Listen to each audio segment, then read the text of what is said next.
tried to hold us back, to hold us, tried to hold us back. We will be here forever. Do you understand? Hey, it's Shan here. This week I get to spend some time with journalist, article writer, lover of everything, zines, producer of legendary zine Sprawlers. It's Jim Turvey. Jim is somewhat of a skate historian. I think he owns that title. I called him a skate historian and he was okay with that. And we just go deep into his life so far. It's a long conversation, starts a little slow, then we sort of build up to it. Yes, for all you skate nerds out there, we do talk a lot about skateboarding, skate history, and Jim's just got like deep knowledge on Australian skateboarding and culture. Or actually probably skate culture globally, but mainly Australian skate culture. He's just a real fan of documenting history and learning about the history like in every detail. But he's also a fan of promoting the culture of zine creation, like, you know, DIY documentation of whatever you're into, music, skateboarding, art, you know, make something and make it yourself and do it cheap and use a photocopier. And he just loves it. He's a fan, and we talk a lot about his passion for that, but he's kind of gone next level with it. Jim's an academic. He's also a librarian, and he's had shows at museums for his work, his photography. He is a short story writer. He's written numerous articles for Australian skateboarding magazine Slam. And ultimately, he's just a really kind, interesting soul who I thoroughly enjoyed hanging out with. He talks about his life as well outside of skateboarding, growing up, his family's transition from Sydney to Newcastle, and the experiences he had as a little child and how they affected him later on in his adult life. So as always, we do go deep on those things, not just skateboarding. Skateboarding is always kind of like the conduit that brings all that stuff together, connects it all together. So I loved it. And I loved his willingness to open up about that stuff too. So it's a good conversation, good dude, and enjoy getting to know Jim Turvey, everyone. Cheers.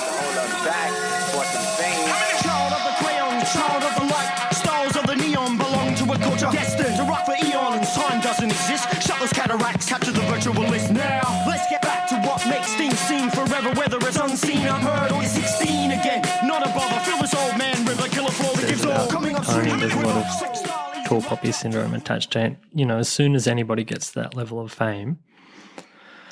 But I'm a huge fan of Tony Hawk. Feasters was one of my first videos. Dude, Street Tony was in there. Street Tony, huge fan, and I'm a big fan of his career. So I'd be more than happy to sit through him doing a, you know, like a bit of an open mic thing. But I don't know. Overall, I think sometimes there's a tendency once people get a little bit of fame for one thing, like skateboarding, for example, they think that then that's a platform to kind of, I don't know, be an expert in everything else as well.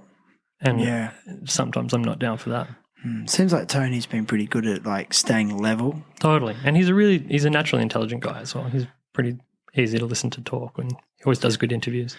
I think so. I actually felt sorry for him that night because I really did feel like he needed someone on stage asking him questions to dig more out of him. He was like, a couple of times he was high and dry up there, you know, talking about his life. I was like, oh, he needs someone to bounce off, poor guy. But sucked it up just like the champion that he is, you know. Yeah, I can imagine. Look, he'd be so, you know, he's been in the public eye since he was, you know, a kid. So, how weird would that be? Yeah. Do you feel like that concept of tall poppy syndrome is primarily synonymous with Australian culture? Yeah, I mean, to an extent. I mean, I suppose if, you know, we're kind of going to be talking through things through the lens of skateboarding a lot, and in Australia definitely. Do you think it's more predominant in skateboarding? Because skateboarding can get I think it's changed, it's a bit more open, but could get so cliquey. Huge, yeah, absolutely. And I mean, if you grow up in any kind of regional scene like I did and you did, it's really easy to fall into those cliques. And, when you're the grommet and stuff like that as well, it's easy to be kind of in and out of those things. And, you can experience as soon as you try to do anything, you can kind of, I don't know, feel the wrath of the tall poppy syndrome. And, but I kind of, in the other way, it kind of keeps you in check as well. I'm always, there's lots of lessons that I learned from growing up at Newcastle Skate Park and at the admin building, being part of that scene really early on. And I was quite young when I started hanging out with all the older kind of guys that are still with me today. And I think really kind of can keep your wits about you, but also like, I don't know, keep you in check and not to, not to get ahead of yourself as well. Keep the ego in check. Yeah, absolutely. Those places you mentioned and the friends that you were skating with then, are you still friends with them today? Yeah. I mean, there's a lot of people that kind of you naturally fall out of touch with, but I don't have, definitely no beef. I can't think of any like big falling outs I've had with anybody. But the thing is that as you get older, I think you get the opportunity to kind of what was once a big age gap narrows. And so somebody that was 6 or 7 years older than you isn't, that much older than you when you're middle-aged. And so a lot of my peers that I suppose were really influential to me and that were kind of like my heroes are now my friends. Interesting. So that's really nice, I think. Wow. Give us some names. Well, I mean, Ben Cox would be the first one. Dude, I was hoping you'd say that because his name has just organically popped up in this podcast a lot over the last couple of years. Yeah, and I think his name would, I think you just said the word pop up, like his name would pop up in magazines and things more early on, more so than his coverage as well, than actual photos and documentation. For anybody listening that has only ever grown up with social media, has only ever grown up with the internet, it's hard to describe how word travel, like gossip would travel. And we only had these magazines that were coming out, Slam was, coming out every 2 months. You might get Crank magazine if it was late enough, Surf, Skate, Snow. Yeah, which was Surf, Skate and Snow. So skateboarding was only pretty much a third of the magazine, maybe a quarter if they had a lot of music in that issue. And that doesn't really start until the end of 93, beginning of 94 anyway. So you kind of, word would travel between towns and you would hear these stories about people. Like I can remember hearing stories about, tricks that were happening at the pit, for example. You'd hear that, I can remember hearing that Phil Mackey had kickflipped into the pit before I even really knew. Came out? Yeah, and before I even really knew who Phil Mackey was. Like you just attach this name to a trick. And and Ben Cox was one of those people. I think his reputation kind of like preceded him, and he was like I don't know, still is. He lives in Tassie now, and we keep in touch from time to time. But he's one of those people. There was almost like a myth about him. And the first time I saw Ben skate, I was probably 9 or 10, and he was skating a jump ramp out the front of my auntie's house with my cousin. And they were just skating because he lived in Young Street in Cooks Hill at the time with his mum, and absolutely just ripping. Like I remember he was doing like big backside 360 ollies out of this jump ramp. And this would be 91, 92, just before I started going into town.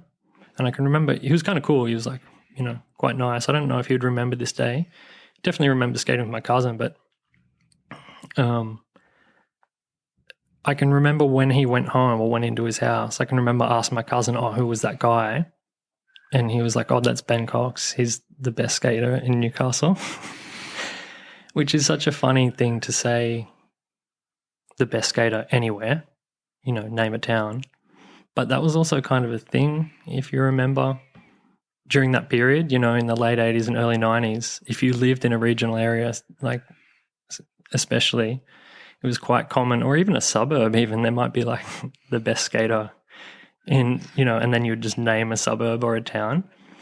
And that was a really big thing because there was no other kind of accolade. Like there was no, skateboarding competitions were few and far between. There weren't really many sponsors around. You might be sponsored by the local surf shop or something. So it was kind of like that name or being attached to you was really special. As much as those people would have hated it, like I'm sure Ben would have hated,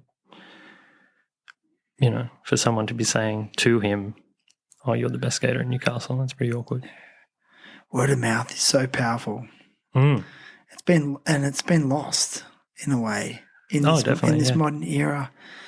But like you said, it makes characters, almost like myths, and they have this mystique to them. And then there's like stories, like folklore about them. Oh, totally. They did this and they did that, and then the story gets passed on to someone else, and it's like a game of Chinese whispers, and it gets more and more interesting and more like spread. And but now we're just overloaded with information, and everyone knows everything about everyone because they can just Google it. Yeah, or it's just shared instantly on social media, which is great. That instant gratification thing can be really great too. Don't get me wrong, I consume those things. I'm not a Luddite or anything. But, and not just being nostalgic, I like the now, like contemporary skateboarding. I think it's the best ever. But, I really enjoy kind of making the comparison between then and now as well. There's this tendency that people always think that you have to make out like, oh, my era was the best or my generation did it the best. I think, and I've said this before, I'm probably on record saying this, so it could be a cliche or whatever, but skateboarding is such a progressive thing. The best skateboarding is always happening like in the now, no matter what anybody says, the best skateboarding is always happening, Think? Yeah. Don't think it's plateaued? No, I don't think it's plateaued. No, why? I think there's an information overload maybe, which might make it seem like it's plateaued sometimes because of the abundance of media and the coverage that's out there. So that kind of thing where you might watch a video part, every afternoon after school or something when you're younger because that's all you had available to you. That's changed. And I do really see I'm getting hypercritical on those things and knowing every little nuance of the part and every little thing that happens. That might be lost for some people. But then you see, like, there are young guys out there now that are kind of the same thing with internet, like with Instagram clips, for example. They'll be like, oh, so-and-so did this line at that spot. And they're wearing these shoes and they pulled their pants up, like we would talk about Kareem doing that line in 20 shot or whatever with the pager and the shell toes on. People kind of, I suppose, attach that kind of level of nerdery to like Instagram clips instead of a whole video part now. Interesting, isn't it? I think like you're somewhat of a, I guess I've made an assumption of you, and hopefully I'm wrong, but you're somewhat of a purist because you still have a zine. Yeah. And you also like other zines, and you're in, like, there's a zine community, And I want to ask you this question is like, why do you feel like in this digital era, why are zines so important to the culture? In your opinion? In my opinion, personally. I mean, so there's kind of multiple levels to this, obviously. But let's go. For me personally, just making something, like the craft of making it, and making something physical that I can look at afterwards, and that's the selfish side of it.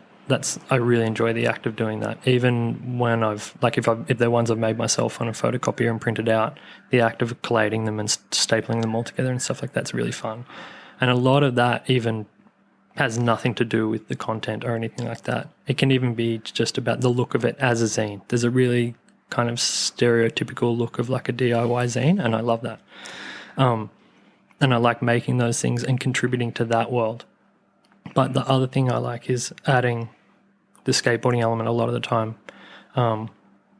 And whether that's contemporary skateboarding or historical stuff, that I've researched or collected and collated, injecting then the skateboarding stuff into that kind of side of it.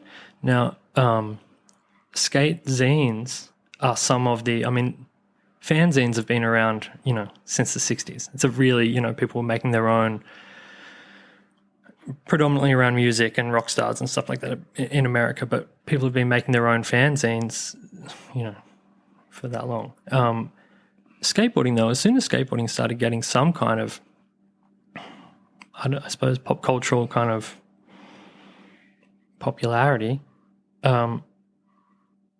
skate zines were really integral to the skateboarding scene, a really integral way of of spreading information. That word of mouth we were talking about, well, the written word, before the internet, obviously, was the best way to spread that information.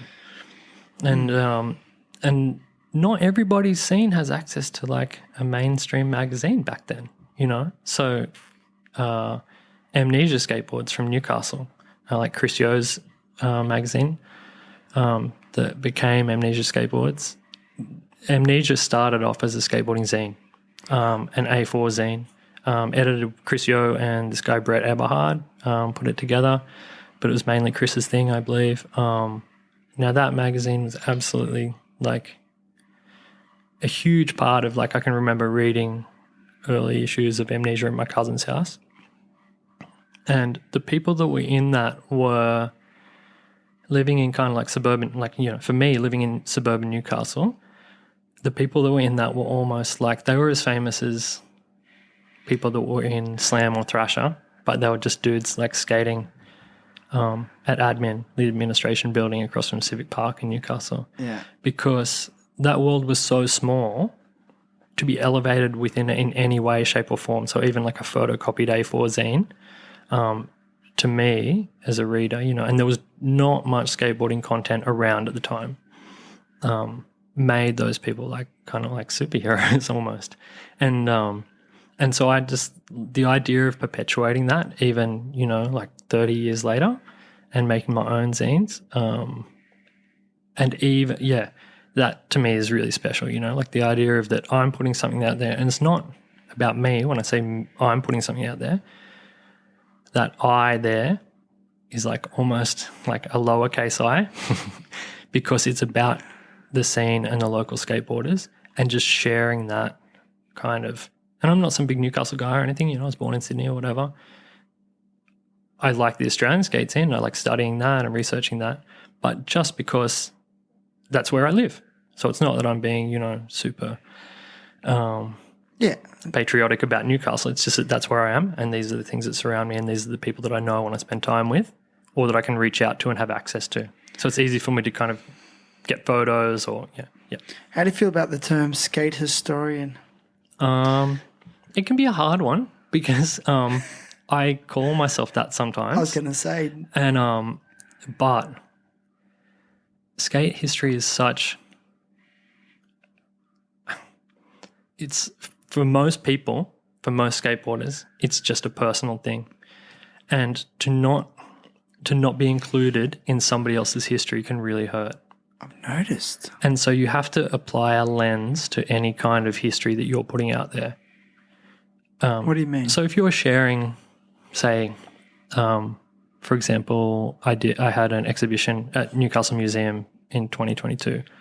That was a history of Newcastle in skateboarding through the lens of skateboarding magazines. Now, there are lots of people that are amazing skateboarders and amazing people, amazing writers and photographers that might not have been published in magazines. But to narrow it down to something that's actually workable and to be able to share with the rest of the community, you have to have a lens. And my lens for that exhibition was in print, in magazines. Okay. So there are friends of mine that I think are some of the best skateboarders I've ever seen in real life that have never had a photo in a magazine. Never had a photo in a magazine. But they're the parameters of the exhibition. You can't. So were they in the exhibition? No, So you just kept it to whatever was published? Yeah, I tried to be as thorough as I could. And so, any photos or any spots that were in Newcastle or people from Newcastle, I tried to include. And there are people that, I don't regret it. I really love the way the exhibition turns out, but that's something you have to apply because. Do you feel bitterness from those people? Oh, yeah, definitely. Sometimes what's funny is I make a zine that has been going since 2015. And I made other skate zines when I was younger as well, but the current one I do now is called Sprawlers, yeah. And it just started off as a zine. I was working at the university library. I had access to a photocopier, and I would just kind of like, the first issue is mainly just the guys I was skating with at the time. Just make a zine, interview my friends, put some funny ads in there or whatever. After a couple of issues, all of a sudden, especially with Instagram or social media, all of a sudden,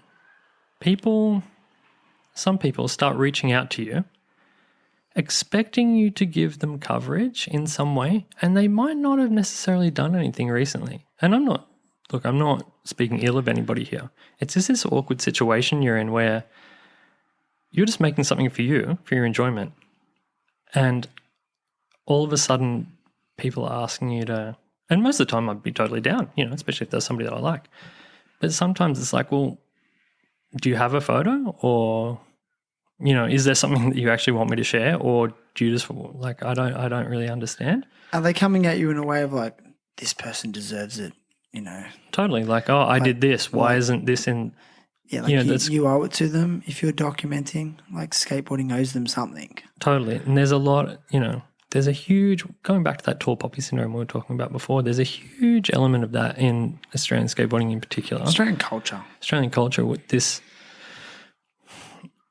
and it's not necessarily people doing it about themselves. It can be the whataboutism with their friends or the people that they thought were their favourite skaters. So you could interview, I don't know, just insert a name in a zine, and somebody will, instead of being, wow, that was rad, that was cool, whatever, that person's skateboarding's amazing, someone might say to you, oh, well, why haven't you interviewed so-and-so? Yeah. Well, it's like, oh, I don't know that guy. I've never met him. Or, oh, yeah, well, yeah, he is awesome, but I don't have any photos of him. And I also haven't seen him in 10 years. So you'll say that to him straight up? No, I'm usually nice. Because you seem like a pretty nice guy. I'm usually nice in that, but sometimes you have to say, oh, yeah, cool, well, if you get a photo, I'll put it in. And look, it's few and far between. It's such a small zine. That's the other thing, though, is that I'll make between 50 and 100 copies most of the time.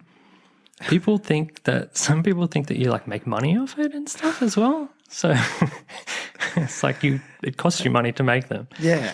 And you're not, forget about, you're not getting paid for your time either. Like, no, you do it because you love it. It's really fun. Yeah. It's like I said, it's the craft of it. It's just you're making something. I didn't expect you to say that. No, making stuff is fun. Like making stuff out of paper is really fun. It is. Yeah. It's tangible. Yeah, totally. And kind of like mimicking all these things that are kind of have been part of the zeitgeist of skateboarding for so long. Like, a skateboarding interview is a very particular kind of interview. And people, it's funny because I'll write for mainstream magazines from time to time, and it's really fun. And it's, you get to interview someone that you might not normally get to, or write about something you might not normally get to write about. But when you speak to other writers or people that consume skate media, there's always this thing where people are like, oh, I want to do this interview differently. I want to do something differently. There's only so much wiggle room. You can do something quite far out if you wanted to, but there's only so much wiggle room that you have, like in mainstream media as well. And not that any skateboarding media in Australia is mainstream media, Slam is our biggest magazine, and it's a fantastic magazine in my opinion, but it's not really mainstream media still, Trent, the editor, it's not. It goes to skate shops first and then news agents, but it's not a huge publication. It's not like... It's a niche market, skateboarding. Absolutely, and when you're in it, you think like everything's about skateboarding or surfing or whatever you're into, but it is quite niche. Oh, totally. And I feel like sometimes some of the things I write about skateboarding, absolutely, there's like maybe 2 other people on earth that even want to listen to it. Or not listen, but read about it, It gets so specific or esoteric and, but that's fine, going through. I ultimately enjoy just flicking through old magazines. So do I, man. And just looking at spots and talking about the differences in like trick selection, fashion, what was happening. Yeah. What was progressive for the time and what wasn't, what was a little bit backwards. I think that's fun. And that's part of when you go back to the term skate historian, that's really, what I'm doing with that.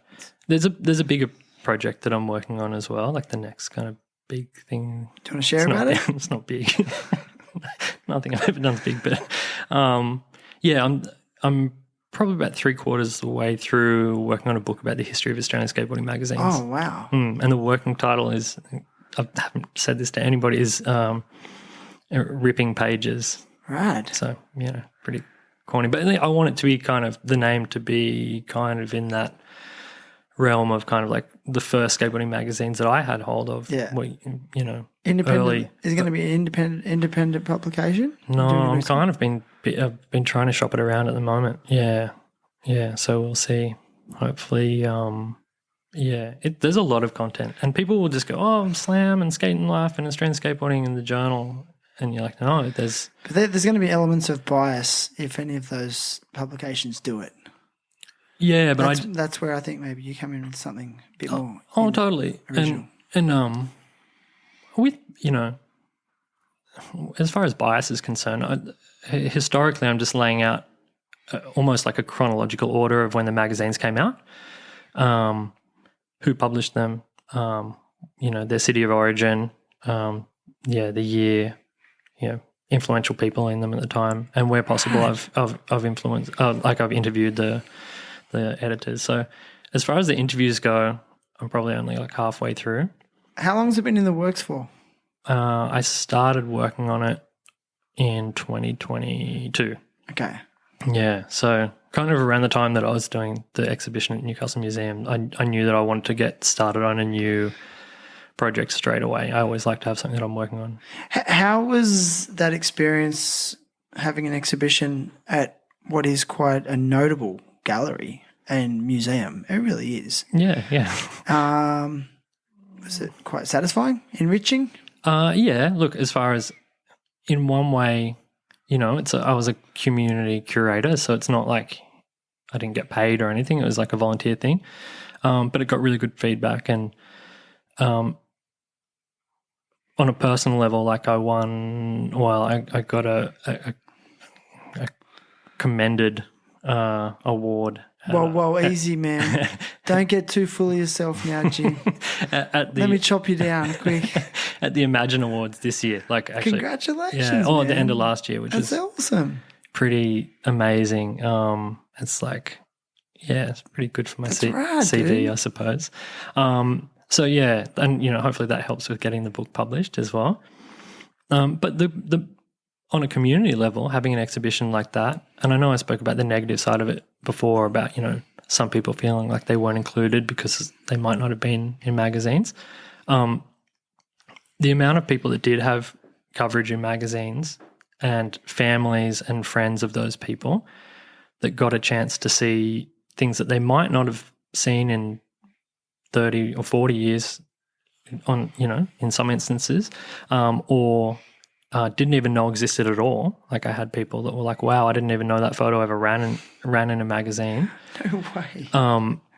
Was really amazing. The feedback was fantastic, and everything that I wanted to come out of that exhibition, which was to show that when you live in a regional town like Newcastle, there is often this thing when you're a local where people are saying, there are so many good skateboarders here, nobody gets any coverage. And the reality is, when you look at it, when you go through Australian skateboarding magazines, Newcastle has had a lot of coverage in magazines. I was going to say, for a regional city, it's had probably the most out of anyone. Yeah. But also produced some of, over the history of time, literally some of the best skaters in Australia constantly, and still doing it. Yeah. What's going on up here? I think, but... Well, okay, here's the question. In your opinion, after living here for X amount of time, why do you feel like it produces so much talent and has such a strong scene? That is a good question. I think the easy way to answer it would be the adaptability of having not perfect streets and stuff. Now that's changing a little bit because we've got, all the bluestone tiles along Hunter Street and, kind of refurbishment of the inner city. But a lot of the spots historically were pretty crusty. the opposite of that tall poppy syndrome we've discussed now a couple of times, where people want to prove themselves. So if Newcastle was or is the second biggest city in New South Wales, and for a long time, particularly in the 90s, Sydney was the epicenter of probably Australian skateboarding. If you're the little brother or sister of that scene, and maybe even if it's not true, feeling like you're being looked down upon, that maybe some of the locals felt like they had something to prove. I'm not saying that that's necessarily true. But also the fact that I think Newcastle was pretty hard. There was definitely a period in the early 90s when Newcastle was like a pretty hard place. I don't mean hard as like tough guys necessarily, but It's just that working class grit. yeah, and I don't want that to sound too cheesy or anything, but kind of like, I don't know. I suppose if you were somebody that had any kind of natural talent or natural predisposition, and then you're also somebody that had the desire to stand out and you really went for it, it was pretty hard. It would have been pretty hard going. Okay. Yeah, a lot of stuff to hold you back. So the cream that did rise to the top would be pretty, had to be pretty powerful. Yeah. Zane, isn't it? Yeah. How old were you when you transitioned from Sydney to Newcastle? I got here like 2 weeks before Newcastle earthquake. So the end of 1989, I was like 7, almost 8. Yeah. Yeah. So it was after the earthquake? No, just before the earthquake. So you were here for the earthquake? Yeah, yeah. Would you mind relaying that experience? Do you have memories? Yeah, totally. I can remember it really, really well. My partner's actually going to laugh at this so much because she thinks that I talk about the earthquake too much. You're the first person I've spoke about it with since I've been up here. Like, she thinks that I work it into every conversation somehow, which I don't think is true. I mean, it's pretty significant moment in our history as a country. Yeah, it was just so random because there's never really been much seismic activity before or after, has there? No, not that I know of. I'm not. That's what I mean. Like, I don't know. and then there just has this gnarly earthquake. Yeah. So we moved here about 2 weeks beforehand at the end of 1989, and we'd been living in the western suburbs of Sydney, and had 2 little sisters, and my mum and dad and I moved up here to be closer to my mum's side of the family. They had moved up here for work and stuff. My uncle was a teacher, and my nan moved up here at the same time as us. It was kind of like a mass exodus of our family. We all moved from Sydney to Newcastle all at the same time. Okay. But bought our own houses, Yeah. And because houses were affordable then, especially, talking about cost of living and stuff, you could sell a house in the western suburbs of Sydney back then and buy a house in Newcastle and have money left over. You can still kind of do that. Yeah, that's true. Yeah. Although it seems like Newcastle is definitely almost like Sydney prices. Totally, yeah. I mean, in the inner city anyway. Yeah, we bought, my mum and dad bought a house in kind of like Merewether, the Junction, in a kind of like gentrification. Like Merewether Heights was the rich area, and around, so people would even, it's funny, people would kind of discriminate between the two areas. Like if you said, I went to the Junction School, if you said that you lived in Merewether, people would be like, oh, whereabouts? And if you lived on the flat bit, maybe you were just working class. Okay. And if you lived up on the hill, then you were like one of the rich people. Dude, that's something I've noticed since I've moved here. You see my house, but I didn't really understand the suburbs. And then I got an apartment in a certain suburb, and I'd tell people the suburb I'm in. Like, fancy area. Oh, the hill, yeah. My apartment's not fancy, but yeah. Yeah, so we moved here at the end of 1989, and just a little weatherboard, 1-bedroom place, and like 1-story place, and everybody most of our, other than the neighbours in the corner, most of the properties on our block were still rentals, young surfers, uni students and stuff, young families. But we were in Hamilton when the earthquake happened because we hadn't. I don't think my parents' house had settled. And we were staying at my nana's house. It settled first in which is near Beaumont Street, which is the epicenter. And I was taking the bin out. So Beaumont, like Hamilton was the epicenter of the earthquake. I think so. I remember that's what they were saying at the time. Dude, I don't know if it was a real epicenter, but it was like there was a lot of damage there, and okay. Cop the brunt of it. Cop the brunt of it, yeah. And I was taking the kind of garbage out to the big bin, to the whiz bin. As a 7-year-old. Well, not out onto the road, but taking the, doing the chores. Just saying. The back, I'm just saying. My kids don't do that. But keep going. And because I was only 7, I had to kind of stand up on the rung of the fence to lower it into the garbage bin. And I remember, and I don't know if this is one of those memories that you kind of exaggerate over time in your own brain and they become a new memory. But I swear that I saw a ripple go through the pavers in my nana's backyard.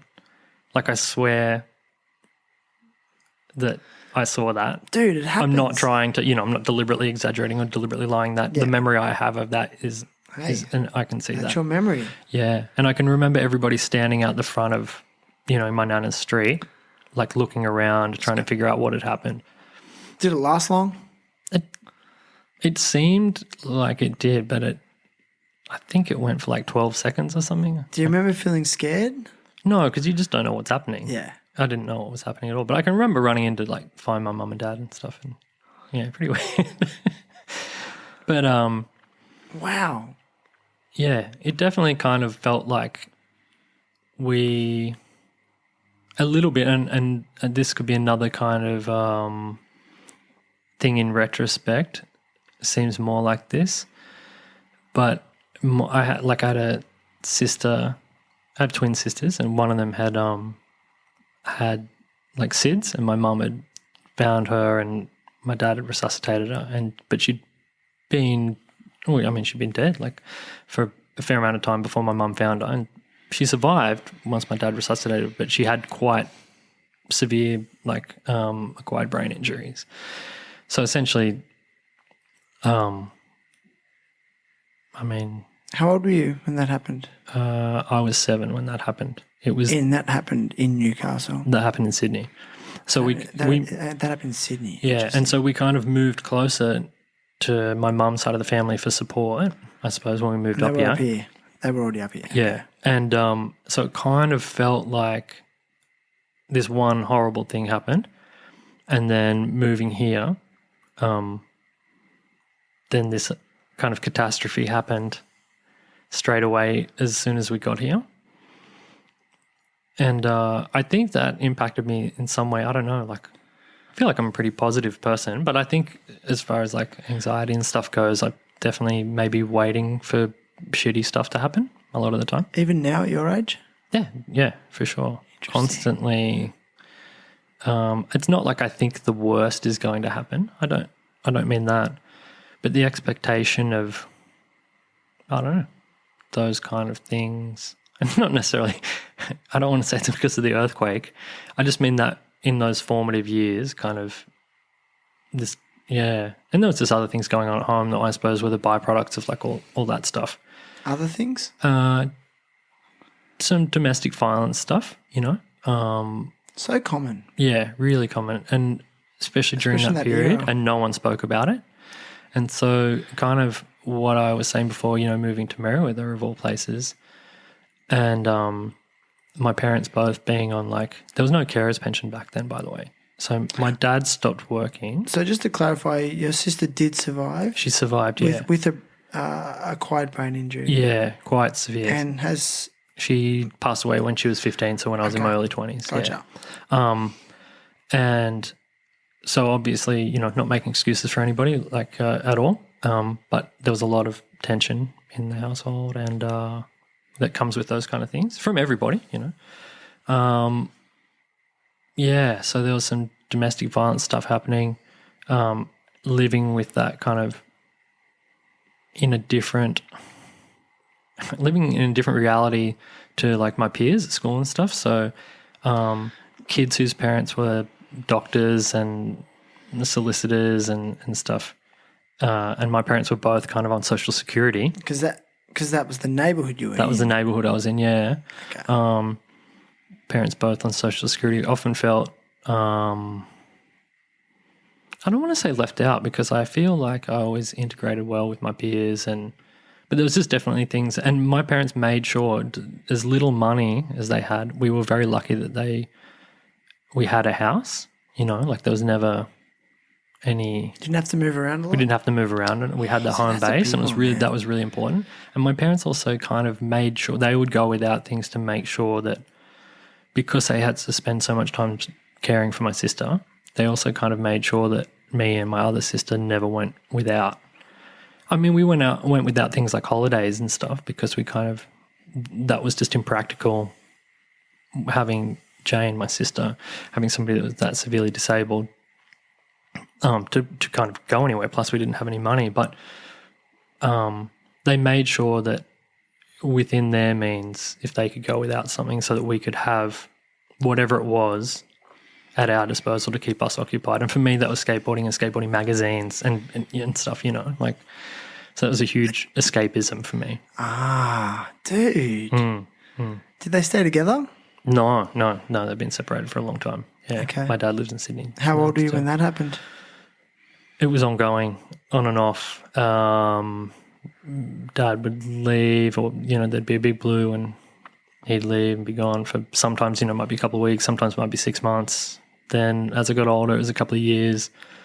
And then he came back for a while later on in my teens. And then he stayed for, I think, the year after I finished school, maybe from like 18 till 19. And then they broke up again, and that was the last time. Wow. Were you relieved when they finally broke up? Not the final time, because I think that was that time I'd kind of connected with my dad more. Earlier on, I used to be relieved whenever he'd leave, because the house kind of felt safe. And I feel horrible saying that, because I have a relationship in some way with him now, even if we don't talk for a long time. Like, I kind of had to, for my own mental health and everything, forgive him for certain things that kind of, and you can kind of see, I don't know. And you've maintained a relationship with him? No, we went for years without talking. Yeah. Like, I was furious with him for a long time. Like, but now you've actually re-established one with him? Not re-established, but yeah. But there's regular contact. I don't want to say regular. We go for big periods of not talking to each other. Yeah, for one reason or another. Life gets in the way, Yeah, it does. So, yeah, I would definitely feel relieved, like when he'd go, because it just you just would feel safe. I don't know. The same thing, bro. For anybody that's had those lived experiences, that threat of any kind of violence when you're a kid, And you feel like one thing you've subconsciously noticed is that at times you may be on high alert. Oh, like... Because of those experiences when you're a kid. For real, and I think 100%. And I think it also applies to every minute of your waking life for the rest of your life. You become hyper aware you become really sensitive to, like, the way that other people react to things and such, like situations, and you just kind of, I don't know, your dials just. I think my psychiatrist said to me once that just my dials set a little bit differently, as far as, because I get anxious about things that aren't probably applicable most of the time, like imagining like a worst case scenario. But then when you see something that's maybe quite traumatic or horrible happening, you almost desensitize to it, because you're like, oh, I already saw that shit when I was a kid, so I'm not really phased anymore. I hate it sometimes when people say, like, it could be a partner or a friend, and you are anxious about something, and they say, oh, don't stress about it. Like, just stop stressing about it. It's like, well, yeah. You don't know what's inside of me. You don't know what's happened to me. Yeah. And that actually would make me more stressed. I'm like, don't tell me not to stress. Yeah, I think I'm pretty lucky as far as I haven't been surrounded by a lot of people like that, but definitely, had more so like work colleagues and stuff, and they'd be like, oh, don't worry about it. And I'm like, what do you mean don't worry about it? All I can do is worry. So I don't know, but... It's funny you mentioned forgiveness, though, forgiving your dad. That's something my last guest was talking about.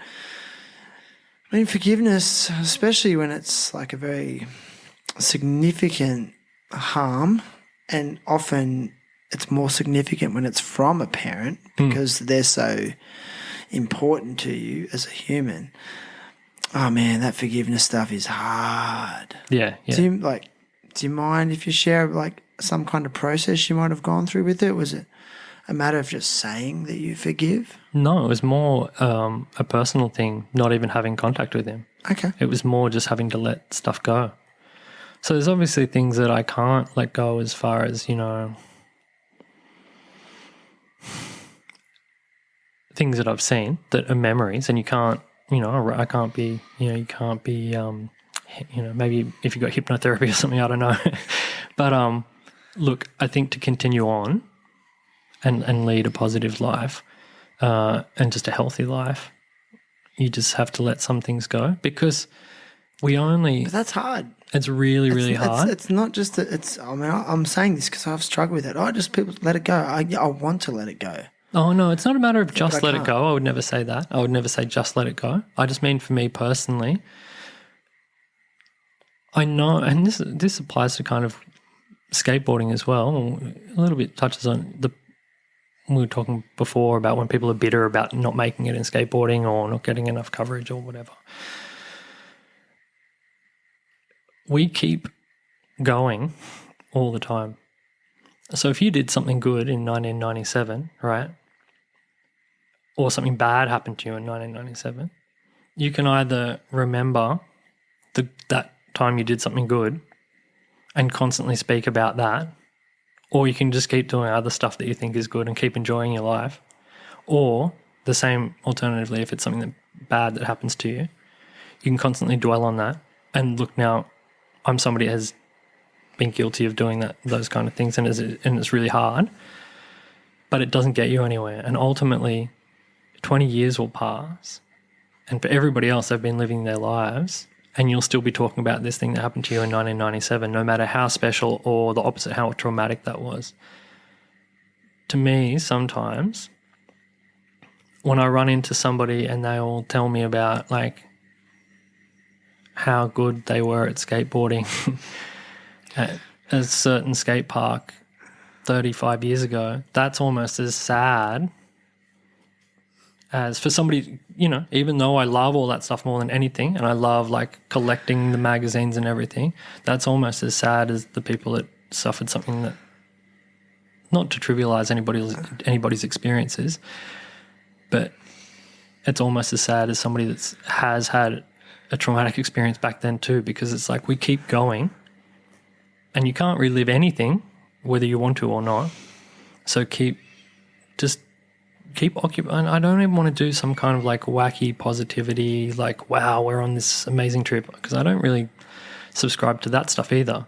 We just keep going, the world keeps turning and our lives continue to go on, and we can progress in whatever way we see fit, whether that's like bettering ourselves in any way, as hard as that can be every day. Not resting on your laurels. Yeah, exactly. Just like that's all we can do. And that's not a criticism of somebody that's experienced something really traumatic or has mental health issues, because look, I've struggled with that stuff as well. It's like that thing of just like, all you can do is keep going. You don't have any choice. And you can keep going, dwelling on something that was kind of like, yeah, even if it was rad, even if it was shitty, we'll make something new that was rad. Or make something new that's really good, that can draw the attention away from that thing that was shitty. And that's a total oversimplification of all of those things and all of those like responses that our bodies have to like trauma and, the whole variety of like mental health issues that we can have, whether or not, genetic and we're predisposed to them, or because they're acquired from like things that have happened to us. I really want to emphasize that I'm not trivializing those things. No, I know you're not. You're not. It's just more of just like when we talk about, you asked me about forgiveness and my dad and stuff, it wasn't even talking to him in person. It was just in my mind. I had to say, okay, can I sit around and just dwell on that stuff?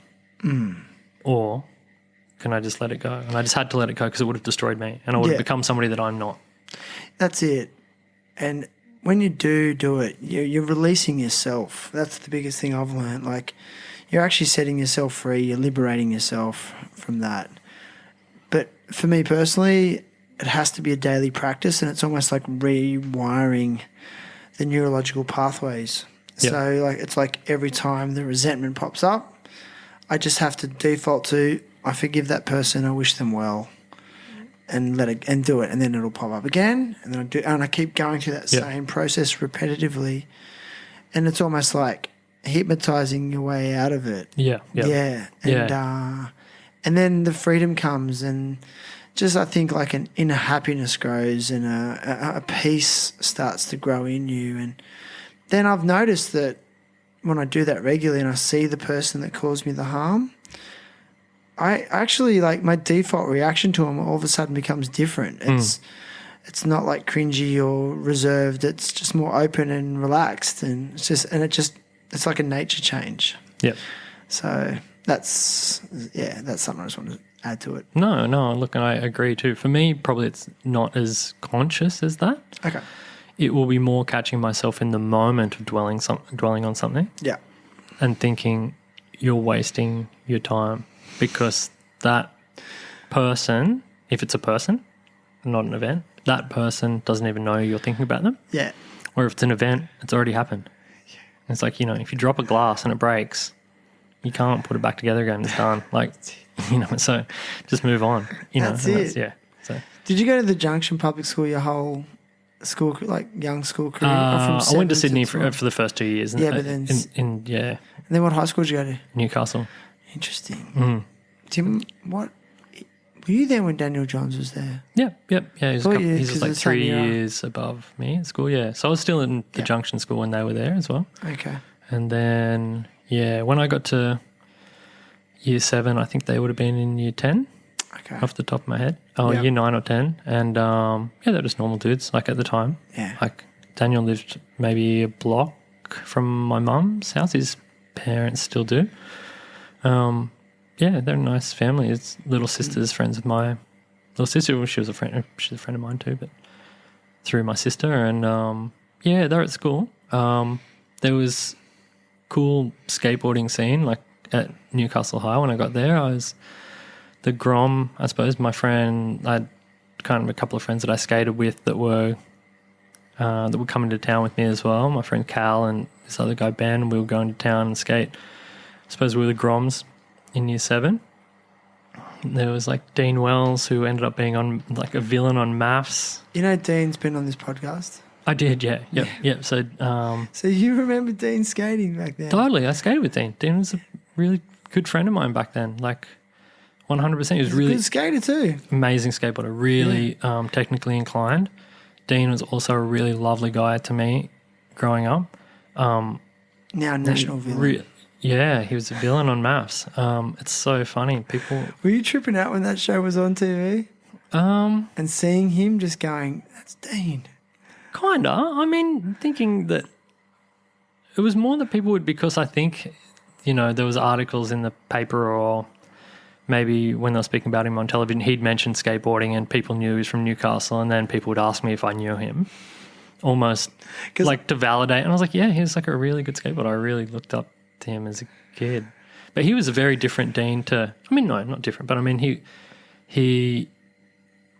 subculturally, he was very different to the Dean that like the media knows and stuff. Like I think when I met him, I don't know if he was vegan or vegetarian, but him and his girlfriend at the time used to, I think he wrote it, but used to write like meat beat, like when I say write, like as in like tag. Okay. Excuse me. Not to out. Yeah. Not to out Dean. Apologies, Dean. He's my friend. But this is 30 years ago. I'm sure there's, I was going to say, are you allowed to say this? And look, also to Stephen on his group tape and stuff. Okay. I don't think he was going out and doing pieces. Yeah. And he would kind of be one of those guys, that fresh grunge Newcastle look, that kind of like still got some baggy clothes on, but maybe a cardigan or a polo shirt, but with some like kind of cool skate shoes from the markets. Dean was really good though. Really good. The Paddy's markets. Things. Yeah. We used to go and get the bootlegs because we couldn't afford real ones. Let's get these really like the DVS. Yeah. They were like real popular.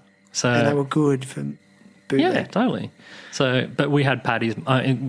Paddy's Markets was in Sydney, and people might catch the trainer. But we had Harbourside Markets here. And they had the same thing. Well, they had Airwalks and some Etnies as well. Yeah. So, I mean, people were still running like Puma suedes and, you know, and stuff like maybe Gazelles or something every now and then, or Converse One Stars, which is funny because they're popular now, but they really hit the scene in probably 94 massively. But Airwalks were huge, and you could get them at Harbourside Markets, which is kind of where Argyle House is, that club in town. Yeah. And it used to be called Fanny, so it was next to there. And but Dean was good. Great, really progressive as far as nollie and switch skating in Newcastle. Probably in Australia in general, actually. Really good nollie flips, really good straight nollies over things and into things. He's a tall dude. Big dude, yeah. Jump stuff. Yeah, he's he's really good. His sister was a year above me at school. She was a Fiona. She was a legend. She's really nice, yeah. I didn't know her heaps well, but I probably annoyed her, probably saying, "Oh, I skated with your brother on the weekend" or something. Doubt she'd remember me. But and I think he had like an older brother that played like professional rugby league or something as well. Yeah. Because that's what's so interesting about him. Like, he's a big dude and like he's solid, and it's like I just does not have the physique of a skateboarder. And then I just hear all these stories that he was a great skater. I was like, I've got some old footage of him, like in my archives and stuff. Probably got a couple of photos as well. Dude, you got to get that out. Yeah, he definitely had a clip in one of the videos like my crew made when like in my late teens. But he was making a lot of videos too. So, you know, he works in like television editing and stuff like that now. He was already doing that kind of thing. Him and this other guy, Liam, lived in this share house on Lehman Street, which was like an old warehouse that had been converted. And Dean had like a complete setup. I can remember he had like the first Mac editing suite I'd seen. Like I didn't even really know what it was. And he would be like, that would be editing stuff. I think he was working for SMP. Yep. And editing like surfing clips for them and stuff. And he was really switched on early on. Kind of like, I remember he'd spoken to Jake Rosenberg somehow, like, and I'm talking like late 90s. And like, yeah, I'd spoken to him about like Hyro stuff, like hieroglyphic, like Bay Area hip hop stuff. I don't even know, you know, I don't know how he was reaching out to him back then, but he was really switched on with like kind of like skate media stuff really early on. Interesting. Yeah. Yeah. I don't know. Yeah. So yeah, funny seeing him be a villain on like a television show because.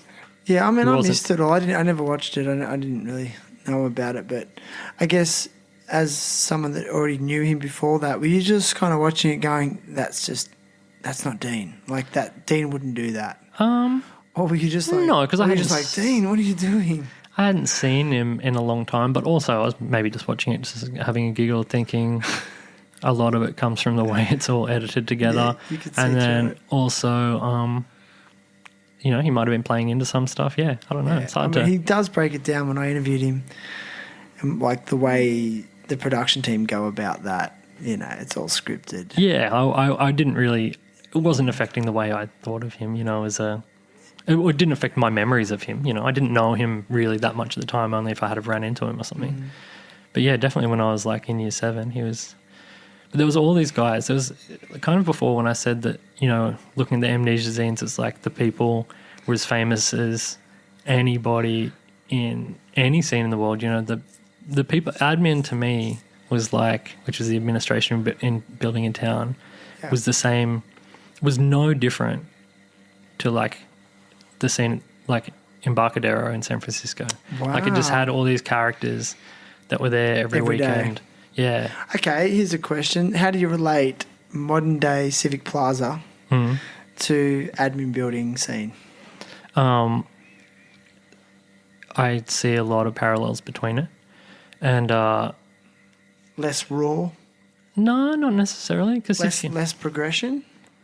No, because if you go down there on an Arvo and when like Rowan and Connor and Dannon and stuff are just going, kind of going in, that's, no, it's really raw.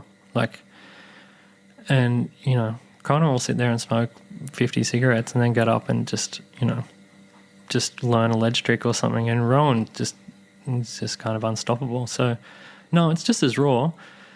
And there's just the same kind of characters too, you know.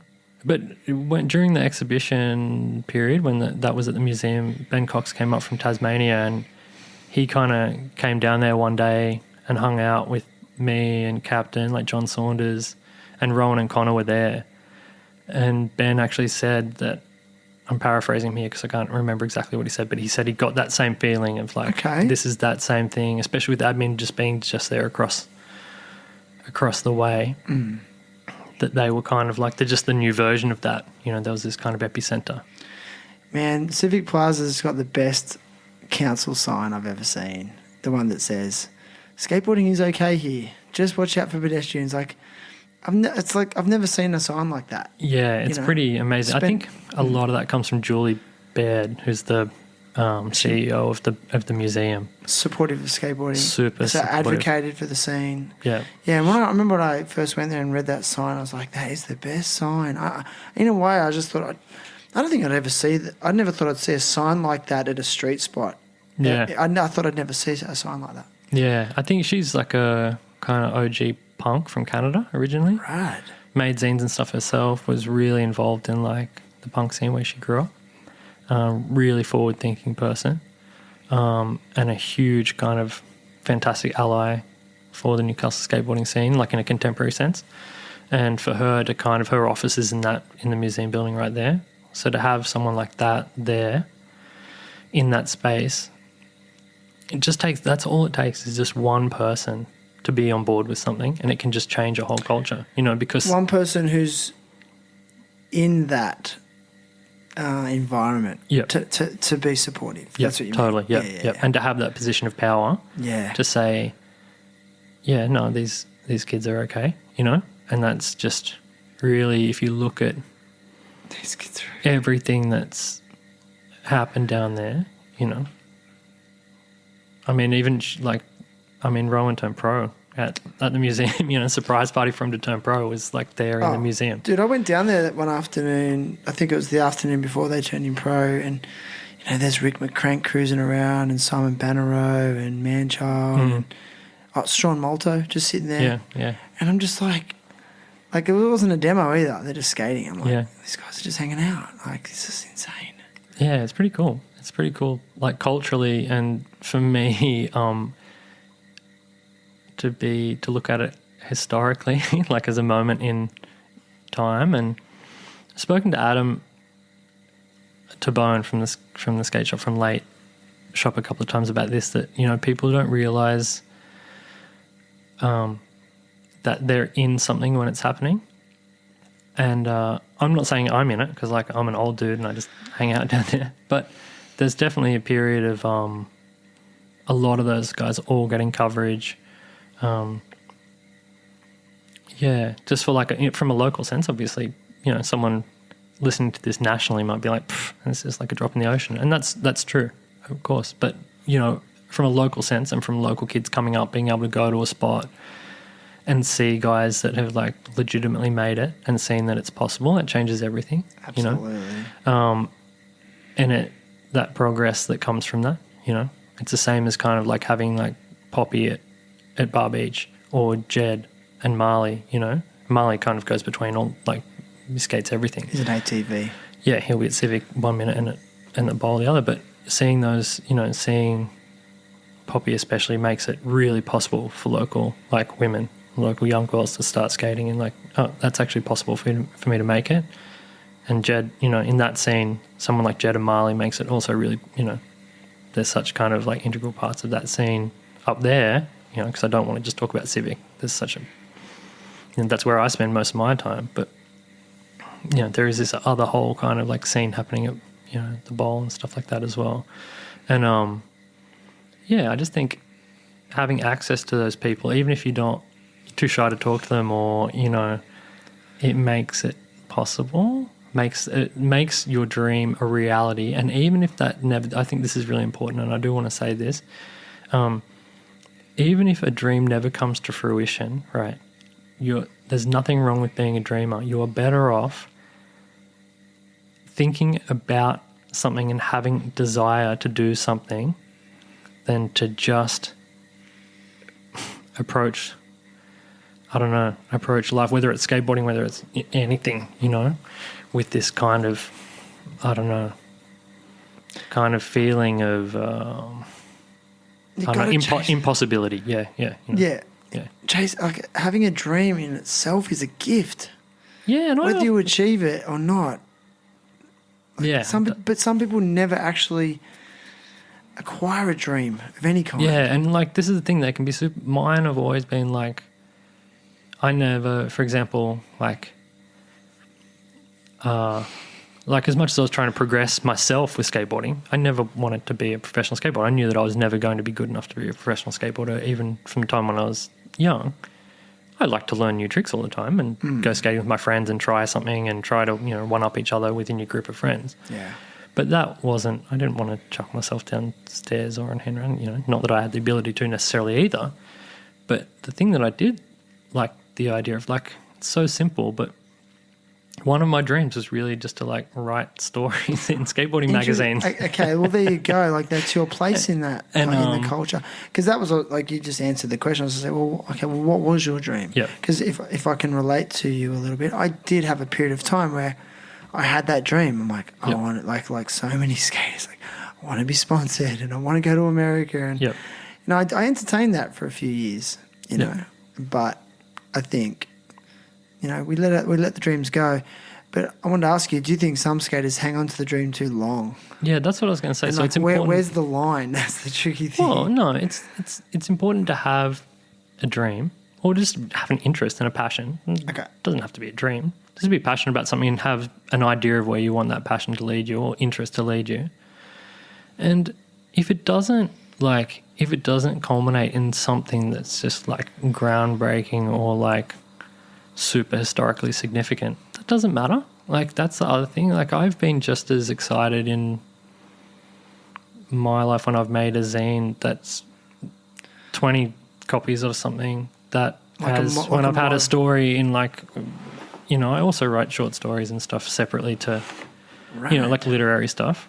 And having something published in like a good literary journal or something like that, I'm probably more stoked when someone that I respect like buys a zine I made or something like that, or says they like it. It's like landing. It's like landing a new trick. Totally. Or producing a zine is like a my war, like all that hard work. And then totally. And there's then the end product you achieved. You achieved, and it doesn't matter. Like, obviously, with that stuff, like, whereas I said I never dreamed about being like wanted to be a professional skateboarder or anything. I did want to be like a professional writer in some way, not necessarily about skateboarding. And like, even though my stuff is out there and I've written for like a whole bunch of magazines and like not just to do with skateboarding, I mean just in general as a writer and copywriter and stuff, that's good enough too. Like, I'm getting to do the thing that I enjoy, and even if nobody, you know, I go to work most days in a library. That's my actual the job that pays my bills. Yeah. I would never sit at home and be bitter about the fact that I'm not like the next Jack Kerouac or something. You know, like I'm not. The idea that that pursuit didn't do something for me that it has done for other people isn't something for me to be bitter over. Rad. And I think for some people, that dream, when their dream is to become a professional skateboarder or like a famous skateboarder, like fame is a funny thing in that world anyway because it's such a niche kind of, you're only famous to like, you know, especially if it's only on an Australian level, you might only be famous to like 600 people. Yeah. To be bitter about that, especially when it's attached to something that you enjoy, is kind of, that's a weird thing for me to think about. And there's like, a lot of people who do have resentment towards skateboarding because of that. Like, totally. Which is really sad. There's people that will totally quit skateboarding because they're not making it and then will just hate it. Like, it's because they loved it so much. It's kind of like, you know, a relationship. They were so in love with somebody and then they break up and they can't even like say their name again. It becomes like a toxic relationship. A toxic relationship. They can't even see skateboarding in the media, or they can't, you know. Because I think we're around the same age range. For me, like, and you talked about not living in the past with it. I'm actually going through a phase in the last 5 years. I'm more excited about skateboarding than I've ever been. Yeah. It's like this whole new chapter. My approach has changed. like I'm feeling more creative, and when I am trying to learn something, I'm much more refined in it. I know my limitations. Yep. I've got the process more refined. I know when to stop now so I don't get injured. Yep. I don't push through because of ego. And I'm just kind of like in this mindset at the moment, like 47, I really feel like I've got about 5 good years in me. So I'm training, I'm doing knee strengthening exercises, and I'm like, I just feel like I'm going to actually do something in the next 5 years, like maybe land some tricks I've always wanted to land. Like I'm not done. Yeah. And it is as exciting as when I was a 16-year-old. Yep. You know, I started skating when I was 11, and then, but then really like 15, 16 is when I was like, Yeah. So, yeah, it's exciting, and there's a whole emerging crew of dudes our age. Oh, totally. You know, like, and it's come up a lot on the podcast too. I mean, Darren Caney's name gets thrown around a lot because he's like 48, 49, Yep. and just skating like a 20-year-old. Yep. And then there's a whole bunch of other crew, and I went skating with a bunch of guys who are in their late 40s, early 50s the other day, who've looked after their body still skating. Like I went skating with Cameron Guzev, I don't know if you remember him. Yep. Steve Teeney, Mick Ewan, Sid Tapia. You know, they're all in their 50s. Yep. Yeah. They've all turned 50. But they're ripping. Like, you know, Cameron was doing frontside blunt slides on a ledge, and, you know, Steve's got tricks. Mick Ewan did a switch frontside 360 on flat ground. And we were all just like, at the end of the session, we all just sat there and like, did you ever think you'd still be trying to learn new tricks at 50? And they're just like, no. Like, this is amazing. It's like fountain of youth sort of shit, man. Yeah, I think your expectations change. Yeah. And when your expectations change in anything, you can really loosen up and enjoy it. And I think that's one of the reasons I never really stopped skating as well, was just like I never really had expectations of myself. Don't get me wrong, I'll get the shits and focus a board or something if there's something that I really wanted to land, and I've tried it for ages and I'm exhausted, and it's not about ego so much, it's just like frustration of like same kind of frustration you get when you hit your head when you leave the door open, or you know, you stand up under it or whatever.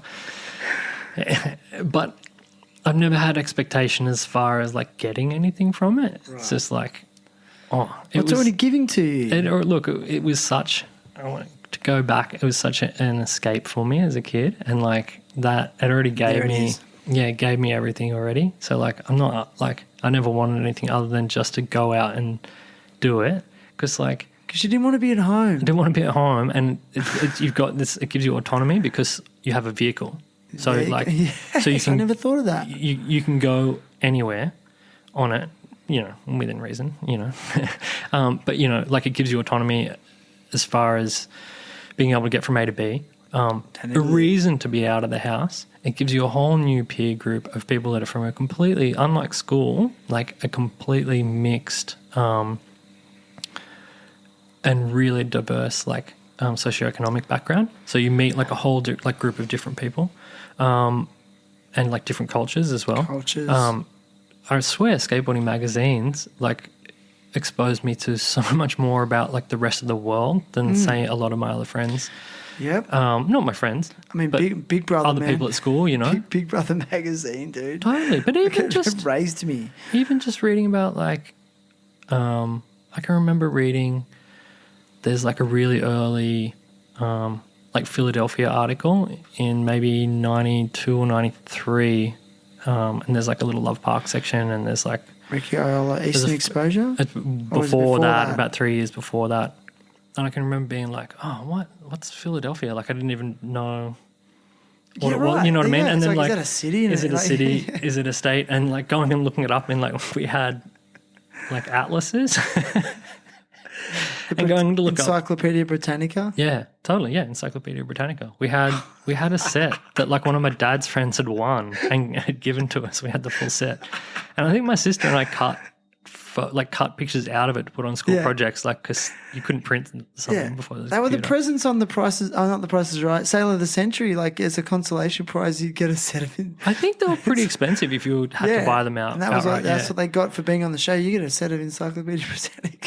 Yeah. So we had and I can remember fully looking up Philadelphia and reading about Philadelphia. How weird is that? Dude. And Yeah, it's same with like But also the diversity in age range. age. You know, like it was like when I was 12, like my crew, they're all like 15, 16. Now, if I was at high school, they're not going to talk to me. They're not going to hang with me. 100%. You know, but then in skateboarding, it was like, it didn't even matter. It's like, didn't oh, matter you at love all. skating. Let's just hang. Didn't matter. Although it did lead into some other stuff. Like I was, you know, after when we weren't skating, they were probably getting me to participate in like things I shouldn't have. Like they're doing that's okay. 16-year-old stuff. But in hindsight, I wouldn't change it for the world. No. And Yeah. well, when I started high school, all those guys, you know, Brett Peoples, really to this day he lives in Oslo at the moment. One of my best friends ever to walk the earth. He was my cousin's best friend as well. But he was still at school. This guy Nathan Peel, who was like, Peel still. I mean, to this day, I skated into town with Peel. Like I'd meet him at the Junction School at 10:30 on a Saturday morning and skate. Like because he was in high school and I was still in primary school, year 6, and I'd skate into town with him like every weekend. And guys like that, to have them, Peel just has a really like special place like in my brain, kind of like because I can just remember talking about even stuff like this with him, or not being on a podcast, but talking about like I can remember him kind of teasing me about being a nerd and stuff, and like saying and me saying like I wanted to like do something, you know. But he was always encouraging. Like he'd tease me, but he was like almost like a big brother figure. But like, so going to Newcastle High, all those guys were already there. And it was like in Dean Wells, this guy, Tommy Long. Yeah. There was this whole crew of dudes. And I can remember when year 7 kids were doing like the orientation and walking around, and like the skaters table were like, they were all sitting at the table like they weren't in class. People being like, Barney. And like Barney was my nickname back then because I wore Why? Barney Rubble. Baseball cap. I was never into sport, so Did that nickname stick? for years there's plenty of people that still call me Barney. Yeah, dude. Like I had Darren Rudolph Stapleton on. Oh, Rudolph. Rudolph. He was on recently, and he told the story. I'm like, how'd you get the name Rudolph? And it was just like, he goes, I was skating one day, I got sunburnt. My friends were smoking cones in the toilets at Aloha Bowl. They walked out and went, oh, Darren's nose is red. He looks like Rudolph. And like literally almost 40 years later, it's like, it's Rudolph, like still. It's crazy It's that insane how a nickname can stick like that, dude. it's funny that we're even talking about this because I can remember. So like this is how long I've been like into old skate mags for. Like I can remember I hadn't been skating long and I had a couple of issues of Slam and a couple of issues of Thrasher, and I found a copy of like Speed Wheels, which was like an old magazine that Chad Ford edited at Cooks Hill Book and Records, which is like just down the road from here where we are today. You're going deep. And there was a picture of Rudolph doing a ho-ho in the back of it and doing a checkout. I can remember one of the older guys one time, I'm like 11 still, or 12 maybe, and we're at Stoves, this spot, which is kind of like super close to here now. Okay. And it was like this kind of DIY spot. And one of the older guys was kind of quizzing me on like skate culture, kind of trying to catch me out, but also like giving me a heads up, you know, like who's Jason Lee, who's someone said, and one of them said, who's your favorite skater? And I said, I don't know, but that Rudolph guy is pretty rad. And I can remember everyone, like most people didn't even know who he was because it was probably 94. Yeah. And he was, you know, famous in like the skate scene like late late 80s. The people that did were like pissing themselves like, why do you even know? Someone even said, isn't that the guy that just does handstands? And I was like, no, there's a photo of him doing a board slide as well. But yeah, because that's what I said to him. I said, I always thought you got the nickname Rudolph because you always did a ho-hos, and it was like you're upside down so your nose went red, and also like ho-hos, like Santa Claus ho-ho-ho has a Rudolph the red-nosed reindeer. I'd never even thought about that. And I just did that, and he's like, nah, just because some stoners laughed at my sunburnt nose. Yeah, he had a photo in that mag doing a ho-ho. Doing a ho-ho. Just breakthrough street. Yeah, it said Rudolph doing a ho-ho. And he also, because he was young too, like at the time, like he was still older than me, but like even though that mag was like 5 years old, which seemed like 100 years back then, he was like, he wasn't like other pro skaters were like 16 or 17. Yeah. He was probably like 13 or something like that when that photo was taken. He looked super young in it. So I thought, oh wow, like a young guy. Young guy. Yeah, Coming Rudolph. through. That's great. I couldn't believe it when I saw that. When I saw the interview, I was like, "What? I've got photos of that guy." But he had some photos in other mags as well. Yeah, I mean, he was sponsored directly by Venture. Wow, so he's And getting ventures straight from the States. Straight. And Kevin Thatcher, Yeah, the yeah. original editor of Thrasher, yeah. went all the way to Alloa Bowl to watch him skate. Like he was in Australia, but did a special trip down to Alloa which is South Sydney, Hurstville area. Yeah. I know the area. And, I'm from Panania you originally. know, Yeah, are you from Panania? yeah, Okay. yeah. And just they're like, yeah. And then he got on Venture from that, and he also had another international sponsor, direct. Like, so he was kind of like one of the first to get these direct sponsorships. Like with he was the getting States. boxes sent, like separate like to I wasn't the going through a distributor. distro; I was going straight to him. Oh, I forget the other. It was like quite a significant one. Oh, Skull Skates. No, was that Australia? No, Skull Skates was Canadian, I think. Yeah, Skull Skates. I think he's wearing a skull shirt in the in the in the ho-ho picture I'm thinking of. But it's these are the things I love, having a conversation with somebody about somebody like Rudolph, right? It's so niche. Right? And there is no expectation for anybody else to know who you're talking about, but also no hierarchy of like elitism when somebody doesn't. That's that thing. And I hate that side of like skate history or any kind of history where it's like, oh, don't you know about so-and-so? For me, it's like, no, it's just fun when somebody does remember, and if they don't, talking about it and describing it. And if they're not interested, that's cool too. That's fine. I don't believe in that. I've never wanted to be like a know-it-all in a subject, just because that's just impossible and it's stupid, and everybody has Dude, so humble. different. Everybody just has different experiences and with things and different, But yeah, like the idea that I can sit and talk about Rudolph with somebody. Yeah, like what percentage of people that would he actually hasn't relate? Yeah, that's somebody that hasn't been a part of the skate scene in 30 years, 32 years, 34 And years. there's a short, I mean, I'm sure he still skates. That's not a diss on him. I just mean as far as wasn't in the public eye for a long time. Yeah, and it was such a very short period of time. But it actually was quite culturally significant, just his timing in skateboarding. Oh, yeah. Just like when Vert reigned supreme, and he was kind of on this weird forefront of street skating. He was a street dude, yeah, for sure. Which was ho-hos and jump ramps. Jump ramps. I think he had street a little plants and all that stuff. I think he had a little like backboardy photo down a little like 3-stair, like down at the Corso in Manly or something. Yeah. Is he a Northern Beaches dude? No, he's from like southwestern Sydney. Oh yeah, you said that Campbelltown. before. Yeah, okay, right. So he's from out that way. For some reason, I thought he had a photo. Were you a good student at school? No, not particularly. No, not a bad student. I was one of those people that was got the Did what you had to do. No, got the James could perform better if has a lot of potential, could perform better if he paid attention. Tried harder. Has a lot of academic capabilities, but is easily distracted kind of thing. Did you go on to tertiary education? Yeah, but not for years later. Like I knew that, like I always wanted to go and do an English degree, like because I was talking about wanting to be a writer or being a writer. Got to stop saying wanting to be, because I have been one for a long time now. Do you have imposter syndrome? Like chronically. Why? I don't know. Doesn't matter. You've written articles, they've been published. I've had like Sounds things like you're a writer. published in like anthologies, and like I've had a book of short stories out.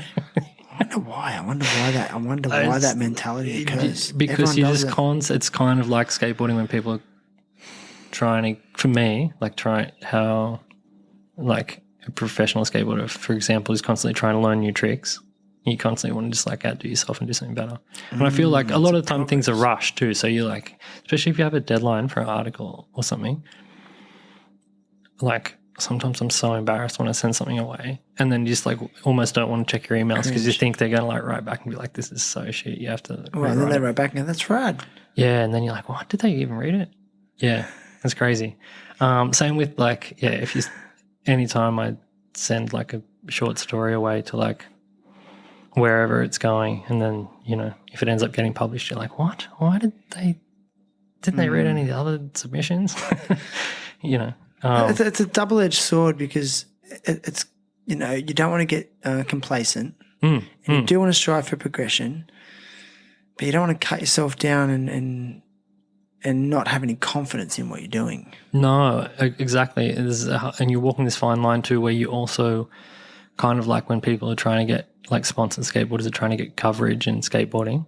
As a rider, I'm also trying to get like not coverage, but I'm trying to maintain some visibility. So even if that's in like, you know, writing something for Trent for Slam or making my own zine or like sending something to like a literary competition or whatever it is, like you're still trying to participate in that world because having a foot in that world's really important to me for my own to keep that imposter syndrome at bay. So yeah, no, I went to interesting. yeah. So if you know if somebody says, "Are you a writer?" and because lots of people say, "Oh, I can get really negative here," and Go. I hate that shit of like wordsmith, like word I don't know, Scholar. what just anything like when someone's trying to. You don't try to be something. You just either are or you're not. Like it's a dead giveaway to me if somebody's calling themselves like a wordsmith.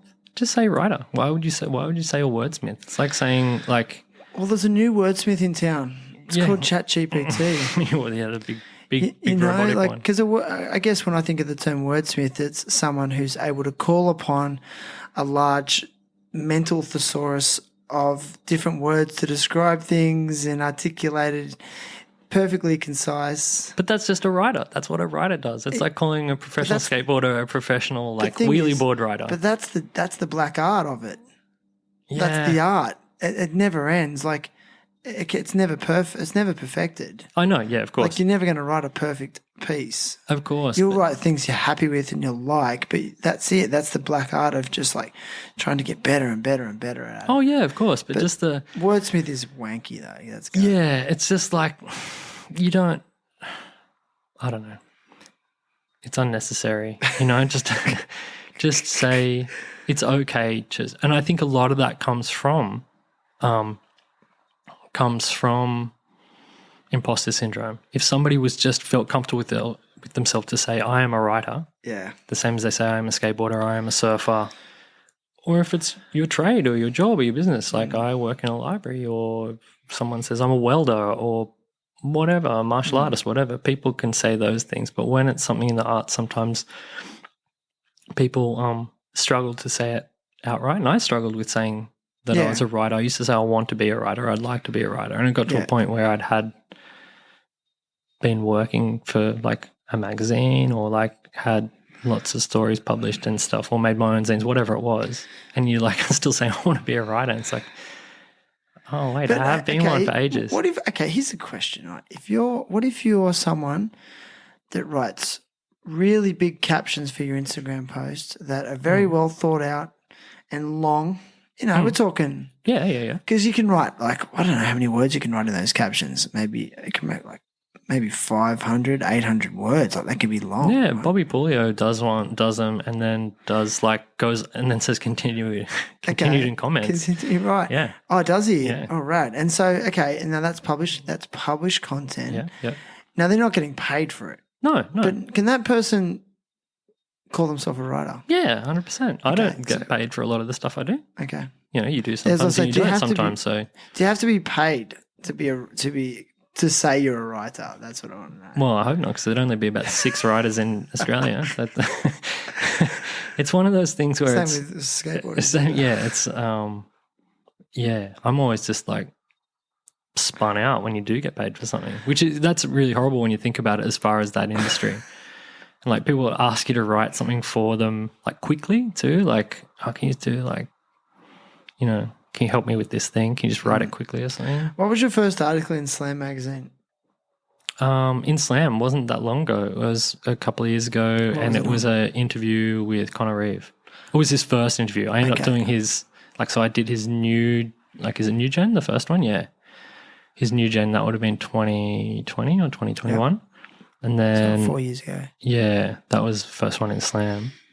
And then I ended up, which was cool. So then a couple of years later, like last year, I got to do his, I don't know, he's not pro, so I don't know, but like his proper interview, like his adult interview, which is pretty rad to do it, do the first interview when he's kind of young and coming up, and then now he's, writing for New Balance and in video parts and stuff. But getting that first one published, was it a significant moment for you? In Slam. Is it quite satisfying? Because, I mean, let's face it, Slam's the longest running Australian skate mag. It's the second longest running skate. No, it's the longest running Australian mag, but it's the second longest running magazine in the world. After Thrasher. Yeah, there's no other skateboarding magazine that's been running. Before Thrasher or the same time? After Thrasher. Thrasher was first. Yeah. Transworld started later. And Transworld was bigger for many, many years. Yeah, but it's not going anymore. But Thrasher's the longest continuously running. And Slam's No second. way. Yeah. 30 years. Yeah. They just had their 30 years. Yeah, it was a huge thing to 35 years. Excuse me. And it was, Jeez, I got to write a 35-year anniversary article, which was pretty rad. Did you? Yeah. This 4-page article just doing a brief, touch on different areas from, from my perspective, flipping through the mags, which was really rad. But, it was really special. And it's funny because, it was really special because Connor is just such a great friend of mine as well. I love that kid. He's really special. His friendship's really, good for me, I think. He's just a rad dude. But also, I stepped away from writing about skateboarding for a long time, other than making my own zines. Really just doing literary stuff. So to then just have an interview where you just talk to your friend and then type it up. It's way better feeling than writing something that's, has a lot of literary merit and you've spent, a year on it and you send it away, and if it gets published, 30 people in that world read it. Yeah. Because of the nature of that, Dude, it's so writing. And you're part of it. That's super special. Yeah, it's pretty cool. And I've written things, I think probably I've had something in most issues of Slam for the last 2 years or something, I think. Yeah, but I was just curious to hear about the feeling you had when you had your first one done. Yeah. I think the coolest, that was really cool, especially because it was Connor. But in about 2000, I don't even know when it was, 2012 or something, my friend Marcus Dixon, and I made this little comic called The Skate Fark, as in FAARK, as in skate park, but fark. And they ran a couple of them in the Skateboarders Journal. And I would kind of just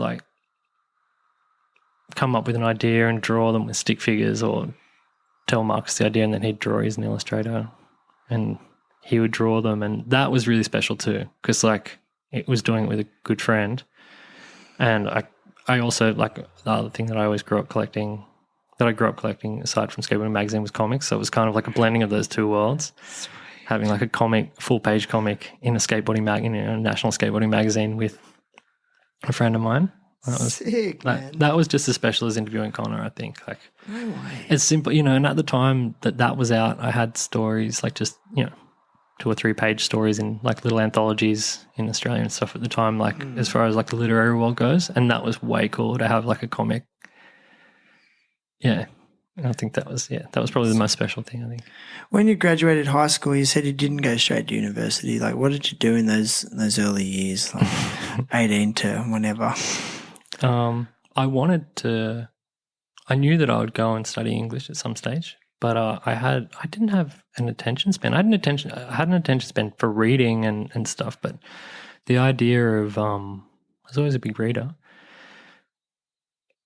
I was too distracted. I think that's a really strange time for young people in general. I say it all the time. Socially, you're allowed to all of a sudden you're allowed to vote, drive a car, go out and get drunk. Be legally allowed to be at pubs and stuff. And then hormonally, you just sex drives crazy. You're in this weird place psychologically, and you're experimenting with things and stuff. So. I got just had a whole bunch of part-time jobs when I finished school. Had heaps of part-time jobs, never last very long because I don't know, I'd just get a job and then I worked at Sanity, the CD store, for maybe 2 weeks. I don't even know if many people even remember that, any of my friends.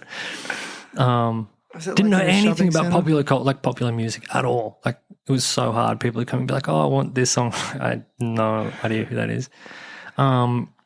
Worked there for about 2 weeks. Worked as a newsagent for a couple of months. I worked at One Steel for a while to save up some money to go to What's that? San Francisco, like kind of like BHP. Oh, okay. But just like as a machine operator, not a proper that's a proper job. Don't get me wrong, but like I wasn't getting a trade or or learning a proper skill. I was just like labourer. It was hard, but it was hard work still. Yeah. And good work and admirable work. But like I was just saving up money to go overseas, to go to San Francisco. Went skating there. Did you do it? Yeah, when I was How old? 19. No, 19. Yeah, my friend Gore, Steve Gore, who's like OG Newcastle dude, block builder extraordinaire. Still see him cutting around Newcastle on a mountain bike now. He's a couple of years older than me. We went over there together and skated the pier a bunch and saw Henry Sanchez. P7? Saw Henry Sanchez and like Rob Welsh and stuff skate in person. P7? And Mike York. Yeah, Did you go to during Embarcadero? Yeah, like the whole, like the pier. It was the full pier era though. Yeah. So it was the Embarcadero, like was still there obviously, but it was the era with, like how they've started skating that double set out ledge again. Yeah. That was new.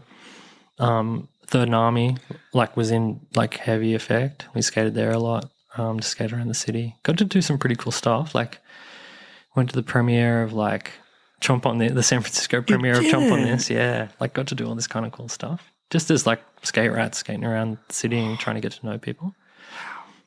And it was the first time I'd been on a plane as well. And he came a little bit after me, came and met me there. So I was like on a plane by myself and it was 3 months or something after September 11.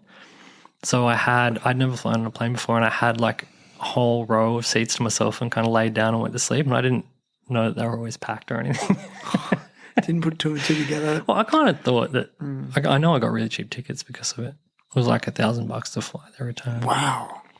That's unheard of. Yeah, which is pretty sick. Wow, dude. Yeah, and then you got back? I got back. I went to I can't even remember if I got a job when I got back. Maybe I was in the door for a while and I went to Melbourne for I was going to move to Melbourne. I broke up with a girl and was going to move to Melbourne and then was down there for a while, for a couple of months maybe, and then came back because I think to get back with that girl and that didn't end up happening and I ended up going to TAFE and studying writing for performance, like playwriting.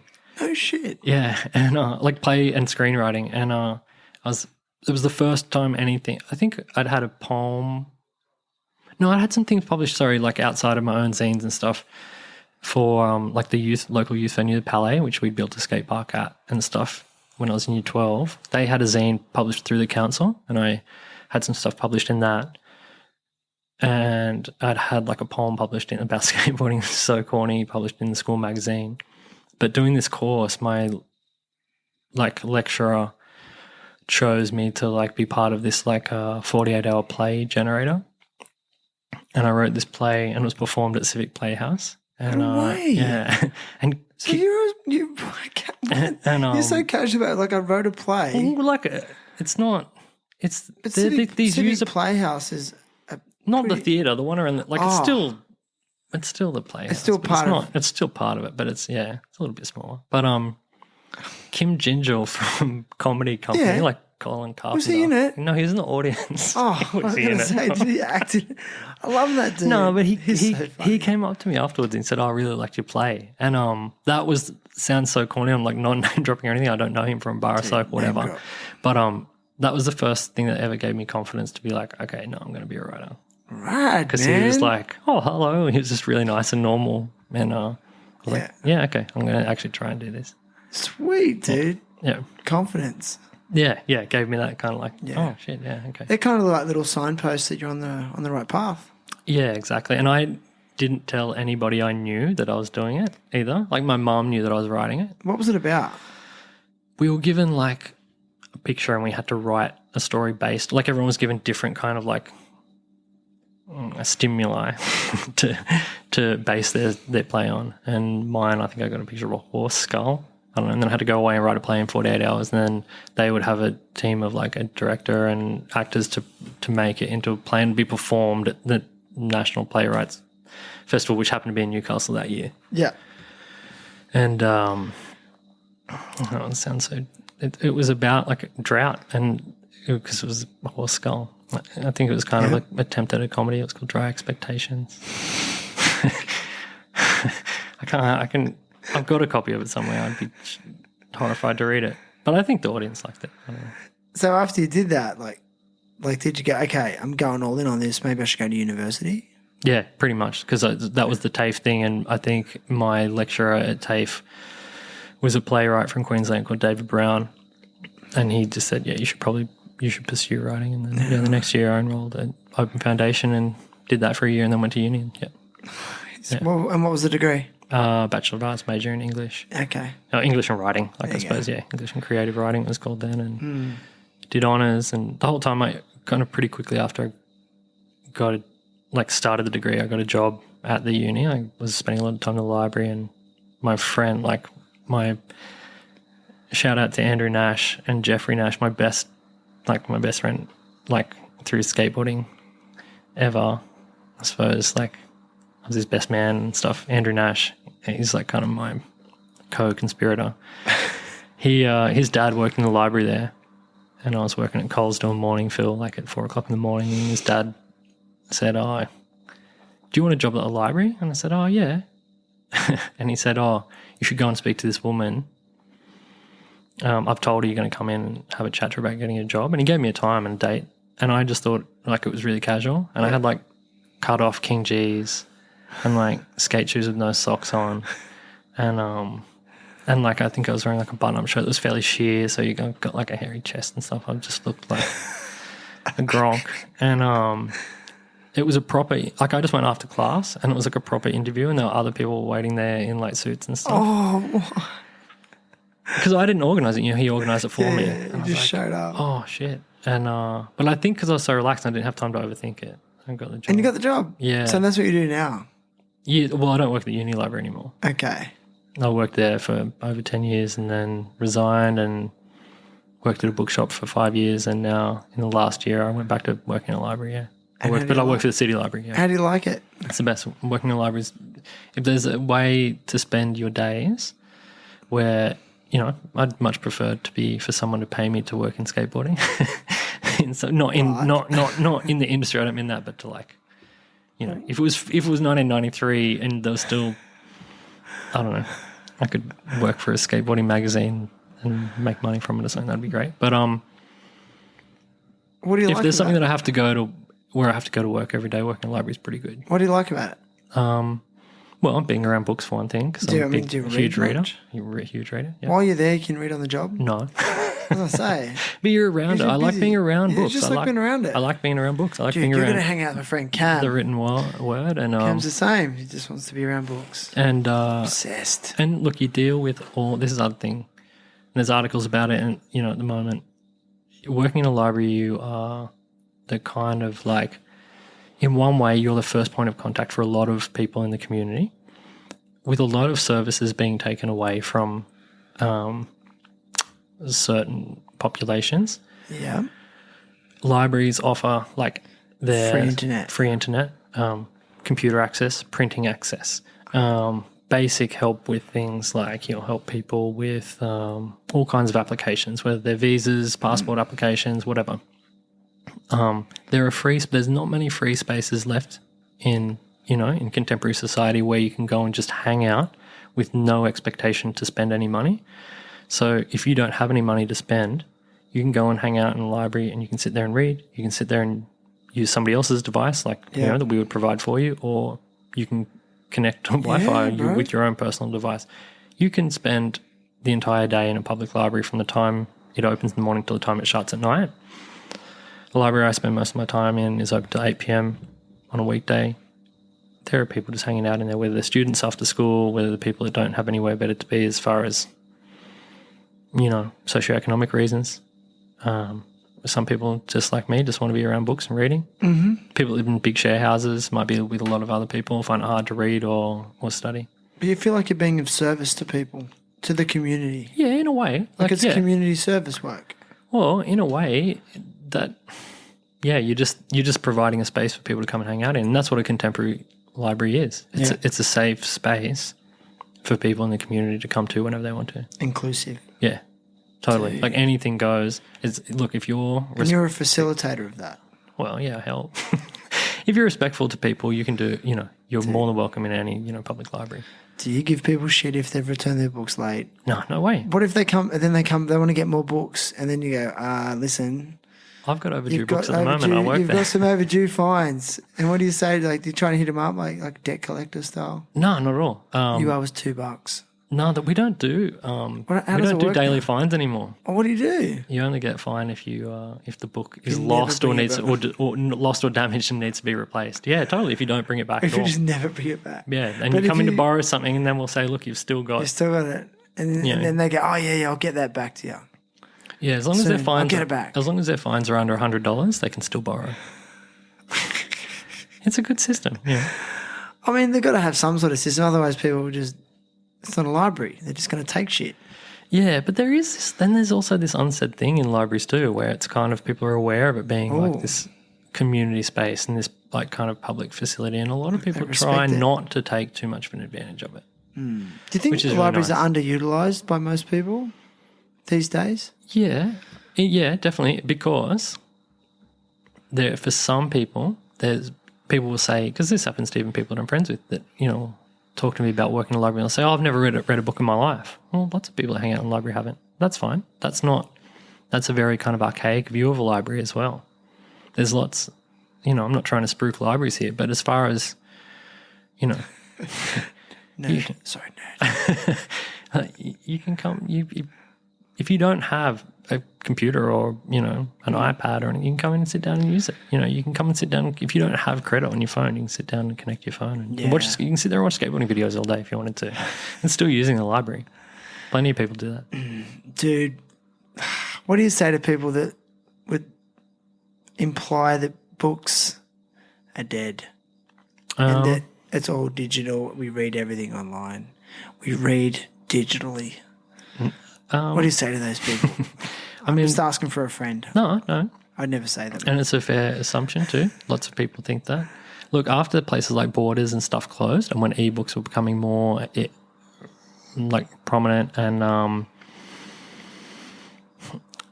things like there's when Kindles first came out, e-readers, people were like, oh my god, the death of the publishing industry. I've got 50 books on this one thing. Huge places that were competing with something like Amazon, like Borders, are employing lots and lots of people, and had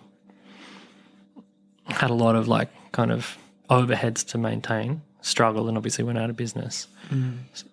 Smaller independent bookstores, I'm sure they still felt the hurt as well. Yeah. weren't hit as hard as those bigger chains, and people still like to. It's that kind of pack rat mentality. We like to collect things. We like to hold things. Doesn't matter how. I like reading on some things online too, but I also like to hold something, and I'm a big collector of things. Yeah. And that's always going to be part of human nature, I think. As far as libraries go, that's kind of that changing face of libraries too. That's why we have a lot of computers and accessibility. That's why Wi-Fi is free in those spaces, because we're aware that not everybody. Because it's also a really big privilege to be super literate as well. That's that other thing that we take for granted. Lots of people take for granted. And libraries aren't just for highly literate people anymore either. You can come and that's that other thing, there's that idea that there's that elitism linked to having the ability to sit down and read a whole book. Yeah. And understand everything that's in it. I don't understand everything that's in a book. I have to look things up, and that's part of the reading experience too. So I think when people say, oh, look, nobody reads books anymore, statistically I can tell you differently. If you look at you're borrowing statistics from working in a library, and also I worked at a bookshop, people still buy a lot of books. Yeah. Plus, they're just better for my eyes. I can't read off a screen for too long. I need to read a hard copy. Oh, yeah. But I want to ask you, how do you feel about audiobooks? Yeah, I use them. Yeah. Do you? I think because I personally love them. Yeah, I think it's I don't have any, I'm not opposed to any means of people getting information. I think however it works best for you. Audiobooks play a fantastic role for people that are time poor, people that don't, because you can be listening to one when you're on the bus, when you're driving to work, whatever. But also, same thing, you might not, your vision might be, there's lots of people that use audiobooks because they might be sight impaired or, So, no, I love all of that kind of thing. Any way that you access information, as far as I'm concerned, is cool with me. Okay, good. I feel better. Just checking. It's got to be a good voice sometimes, though. You listen to an audiobook and you're not feeling... One of my friends sent me... You're right.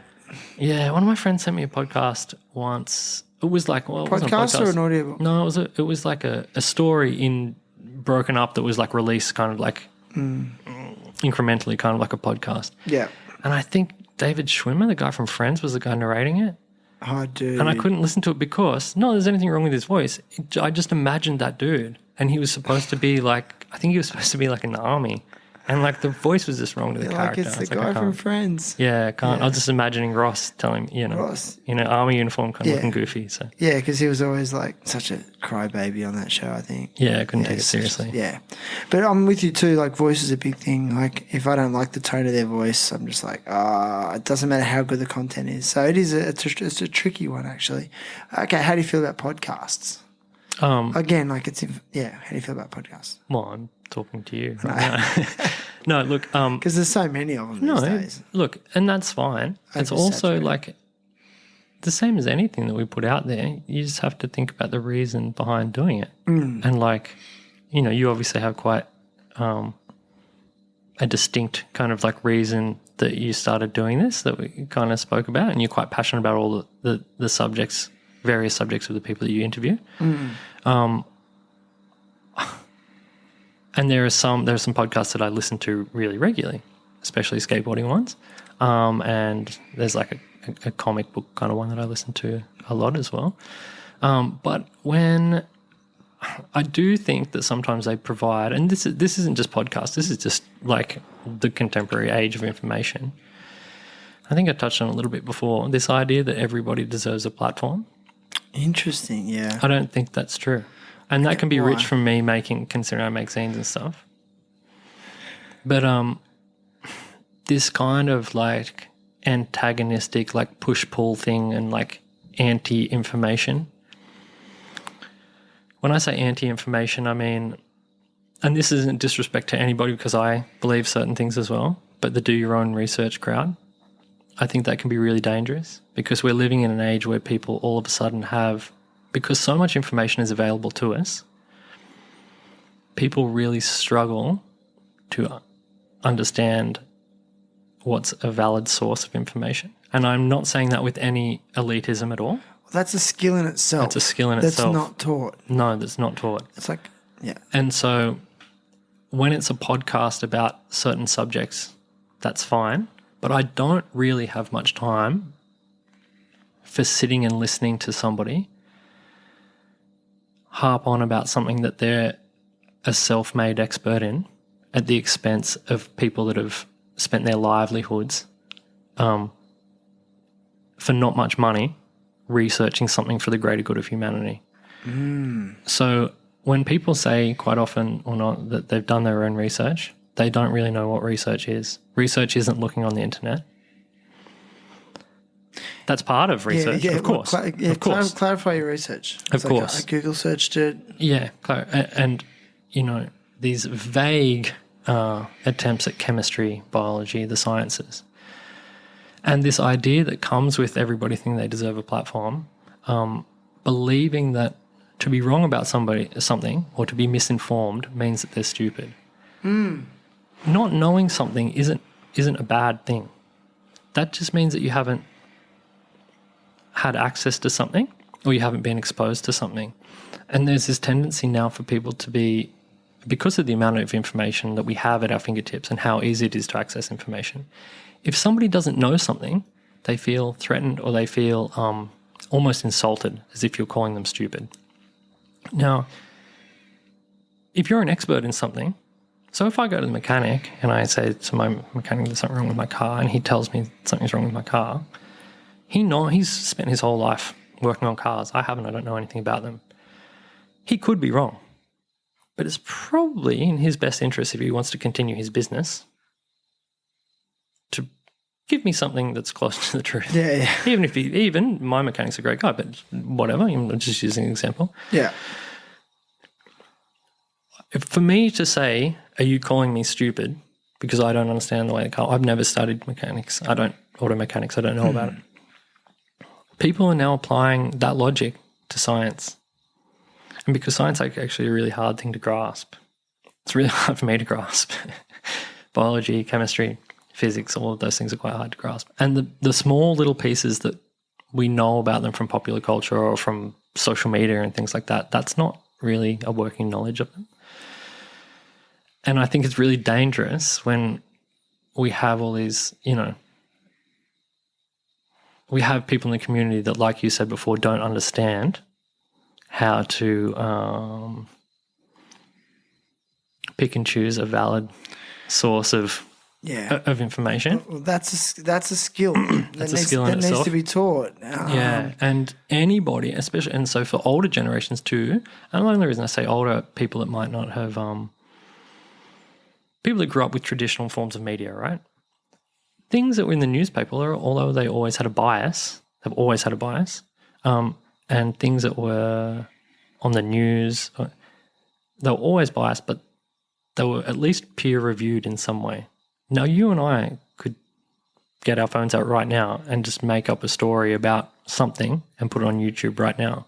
But people will watch YouTube videos under the same, with the impression that those videos have been vetted the same way that traditional form of publication has been vetted by peers or peer-reviewed. And that's not even getting into actual academic research. And the scariest thing is that some of those channels are now, like with the size of their viewership, they've become mainstream media. Yeah. And then it's like even surpassing commercial media that used to be mainstream media. Yeah, yeah. Which in a really scary, weird way is making the commercial media, aka what was considered mainstream, the big TV stations and mainstream newspaper publications, they're almost becoming more creditable. Yeah, And ironically, it's like people were trying to get away from them because they were trying to access more independent sources of media. Because they already did have this a lot of the time. Screwed. I just feel like we're conservative-leaning kind of bias in mainstream media already. Yeah, but I'm listening to what you're saying and I agree with everything you say, but my head just starts spinning and I'm just like, how do you fix this? And it's like, oh man, we're all screwed. Like I just feel like we're spiraling out of control. I try I know not it sounds to, negative, but no. It's true. I try not to think of it too much in general. Okay. Because it will do your head in. Yeah. It's an ongoing debate, and there are people that have always been. I mean, always been suspicious of. I mean, it's smart to be suspicious of any media that comes to question things, but you don't question things at the expense of like actual expertise. And this idea that there is like there's a common thread connected to a lot of it that kind of goes into when people talk about the global elite and all this stuff. Well, where does that start? Like, are you and I part of the global elite because we went to uni? Because if you're from if you think about it, if you're from a really low socioeconomic area, if you come from like a housing area in like Macfields or something like that, Southwest Sydney, you probably don't know. You might not know. No one in your family might have. Some people might not have a job, be employed, let alone have like had tertiary education or anything. And that's their situation. There's no judgment on that. So like, where does it? For some people, it's the global elite. Like, at what point? Where does it start? Like, as a GP, they tied into the conspiracy as well. Like, because I mean, a GP only earns about 80 grand these years, like these days. So, like, where's the global elite start? When people start going on about that nonsense, they're tied into this, they're tied into this. Humans aren't very good at keeping secrets. Like, I always make this joke to my friends, like, if I sharded when we were like at a skate spot and said, like, don't tell anyone when I had to dump my aunties in the bush or something, everybody in the scene would know about it by the end of the week. But like, people be talking about the most insane stuff ever and being like, yeah, but they just haven't told anyone. Bullshit. We are so like humans gossip. It's human, and we disseminate information by our very nature. I mean, even doing what we're doing now, I make zines or write for magazines, whatever. Sharing like Instagram. I mean, there's just normal people. Yeah. God, talk about keeping secrets or just like sharing information. People will just post a picture of a beer and a steak on Instagram and just be like, dinner. Yeah. Like, yeah, man, that's your dinner. Like, sick. But you can't even not share what you're just having. How could you be getting like $100,000 a year on top of your normal pay from like a huge corporation to do some evil bidding and for everybody not to find out about it? Like, Yeah. you know, That's true. And don't get me wrong, So there's you're plenty saying of there's plenty of real conspiracies out there, but I think most of it is attached to nepotism and big business on a world scale. There It's you not go. something of You don't think it's as clandestine as people make out? clandestine as far as like you hook up your homies. No, to simplify it. When people start going because when like, you hook up your homies, that's nepotism, correct? yeah, exactly. That's the definition of Yeah, nepotism. exactly. Okay. So if you've got like, if you you don't- look at that on a but, global I guess- scale of multi-billionaires But that's what I was. and people working within the government and stuff like that, you know, that might have vested interests in other things outside of politics, of course. But you're saying you don't think it's as like planned and plotted as much as people think. I don't think there's. Look, I don't want to We're get not into this that too smart. much. I want to talk about skateboarding magazines. No, too late now, Jim. I don't think there's like.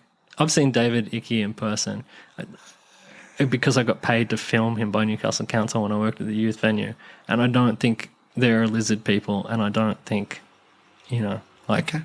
I don't think there's like a single architect like doing it all. I think there's heaps of corruption and there's heaps of like blatant conspiracies that happening right now in front of us. Like I don't want to get into it, but there's multiple wars happening that are happening for economic reasons, and this is the other thing. That's not a conspiracy. Like that's just fucking war. Facts. Like, you know, it's horrible. And I can't even imagine being in those situations. But I mean, from when people are applying these. It's strange times though, Jim. Like, again, I've really been on a bit of a trip with this personally lately. Like, and I don't know if it's an age thing, but I just feel like the world is the strangest I can ever remember in my life. Like, Yeah. and just more confusing. And I work with teenagers Yeah. who are born into this digital Yeah. world, and their identity is so invested in their profiles Yeah. and their use of social media, and even the ones that don't want to use it. If they then don't use it, then they become, to an extent, socially isolated. Yeah. So then they feel almost coerced into it. Yeah.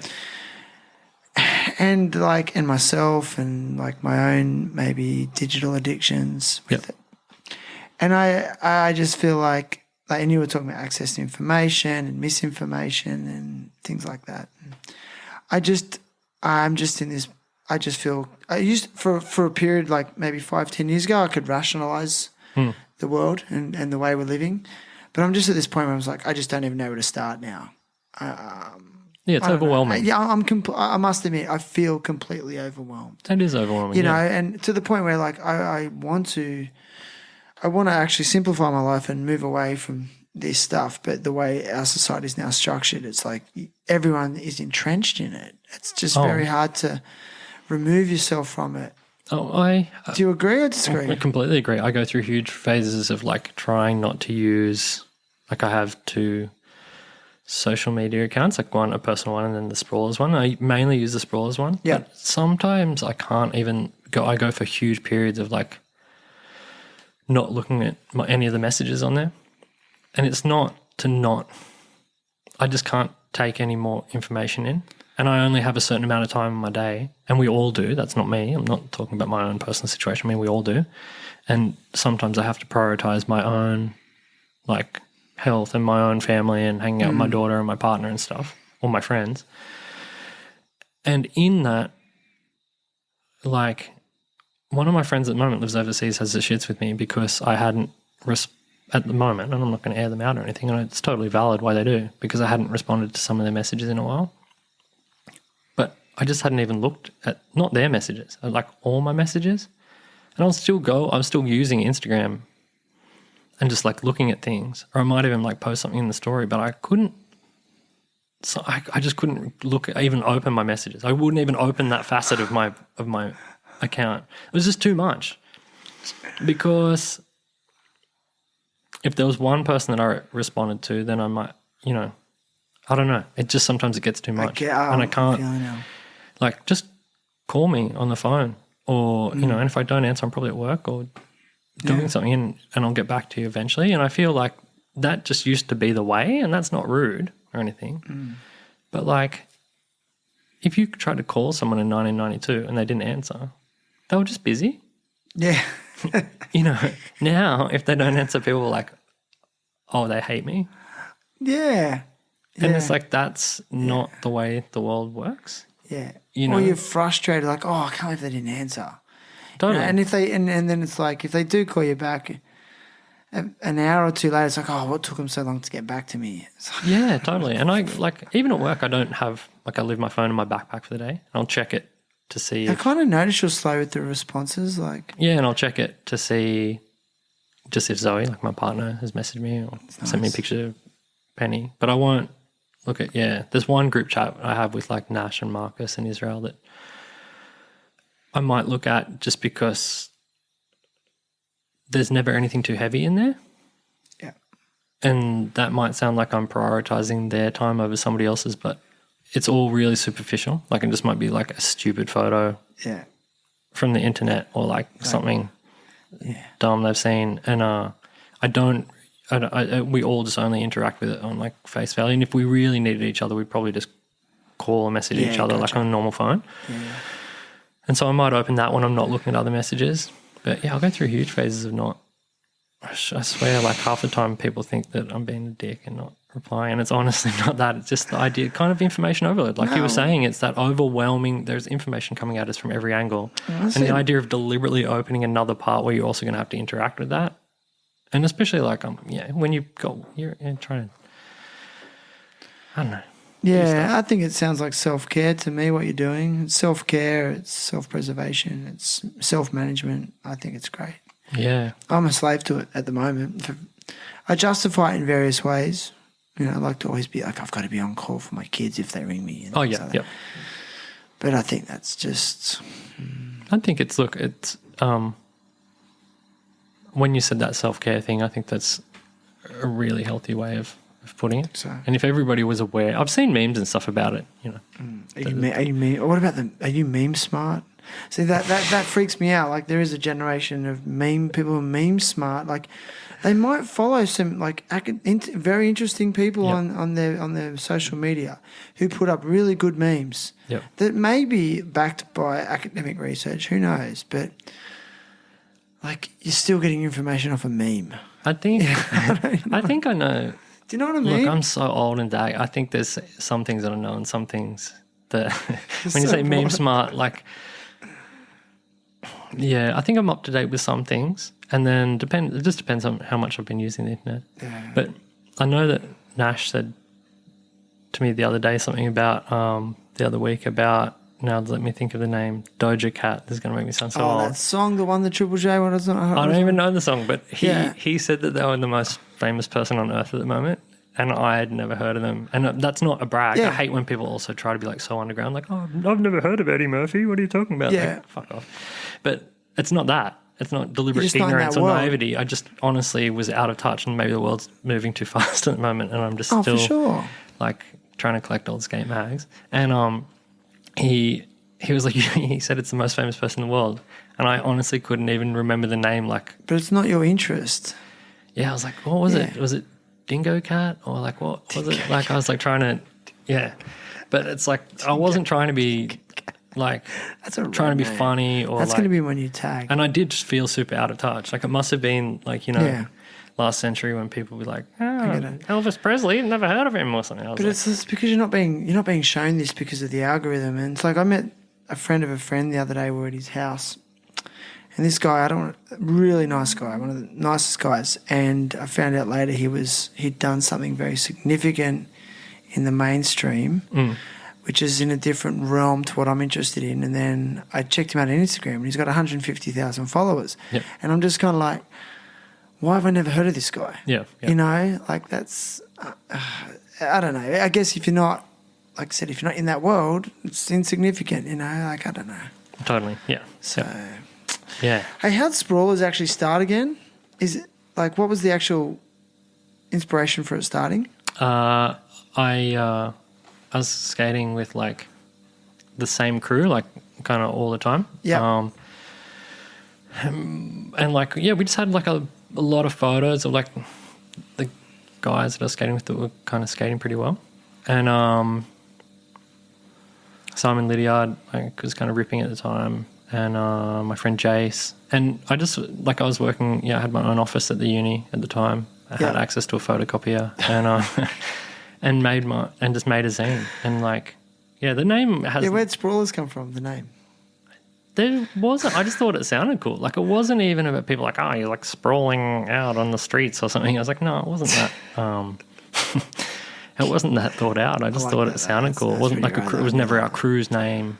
Okay. It was never You anything. went like the Sprawlers. No, that's corny as hell. But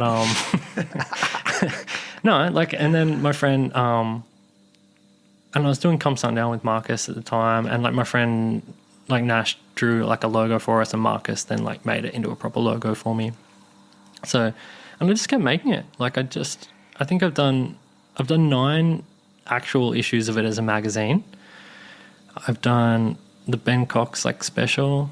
Dude. I did another special. It was like Hell is a Skate Park, which was like a comic that Ben Green did in Skating Life in the 80s to early 90s. Skating Life, for anybody listening. John Fox, man. Yeah, not familiar, was like a skateboarding magazine edited by John Fox in the late 80s and in the early 90s.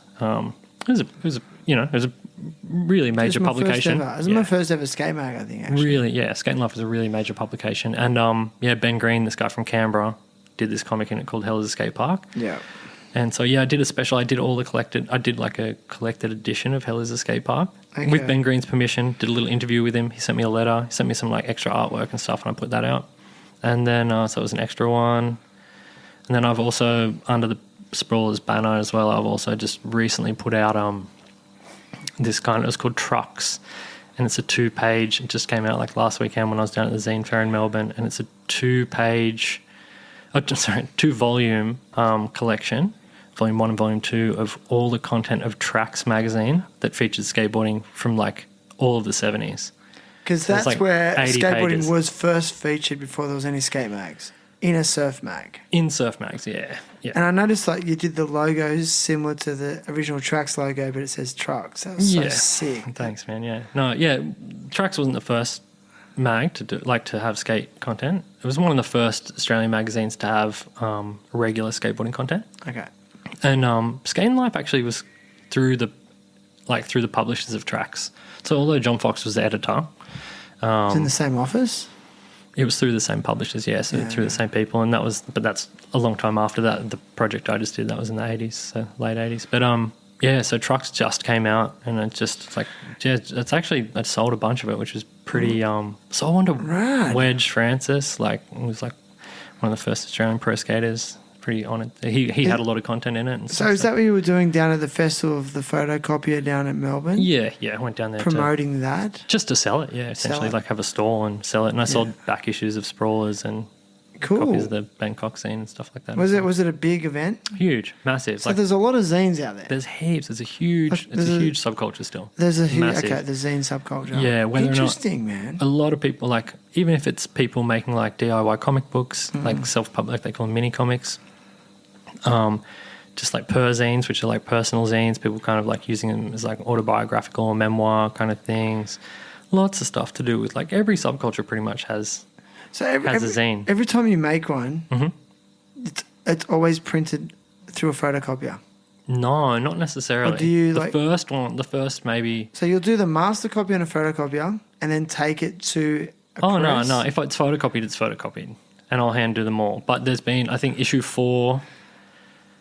Because that's my question. If it's not, if it's not done on a photocopy, is it a zine? Yeah. A zine now encompasses a lot of things. sarcastic. But I'm being silly. I think issue 4, 8, and 9 I had professionally printed. Like issue Okay. 4. When you say professionally printed, do you take it to Office Works? No, like I got it printed by like a commercial printer. So what, you give them like... You make it in a give 'em file. the You make it US a digital file and they'll print it Okay, for you give them yeah. the USB stick. Yeah. It's just the Okay. same way as you get anything printed, yeah. And then, but the rest of them other than that. And some will be, I used to use Publisher, like that old school Microsoft. Yeah, dude. I still use it. Yeah, I used to use that on my work computer at the uni and then printed them from the So sick. photocopier, like when no one was looking. And then when I stopped working there, I had to pay. In colour? Sometimes, yeah. Dude, And then, come but on, then some are man. 20 literally cents like a sheet. some are literally scissors and No shit. glue stick, and I'll make an actual tangible single copy For the layout? unstapled, yep, and then just go and photocopy that, and that's the zine. So like, that's like the old school method of making a magazine. Like, So sick. there are some really famous. Like, Australia has some of the best, in my opinion, like OG skate zines ever. But it just goes to show, though, like, you know, like if the content is good, doesn't matter about the production. Of course, and there's a certain If those aesthetic articles to, are well written, yeah, there's a certain aesthetic to some of those black and white heavily photocopied zines too, the old ones. like an authenticity. Yeah, because an authenticity that has come from the old school kind of like approach to doing it as well. You know, if you look at, It's like a DIY skate spot. well, yeah, exactly. So that's a what perfect it like is. analogy. So the first, aside from, there was 2 skateboarding magazines in Australia in the 70s and they disappeared. And then the first one that came in the 80s was Yeah, like this one called Perfect Transition. yeah. I'm like, man, you look at the first issue of Perfect Transition, all done on a photocopy of black and white, hand drawings in it, typewriter stuff cut out, all glued up, and then like photocopied. It's Yeah. insane. It's amazing. Yeah.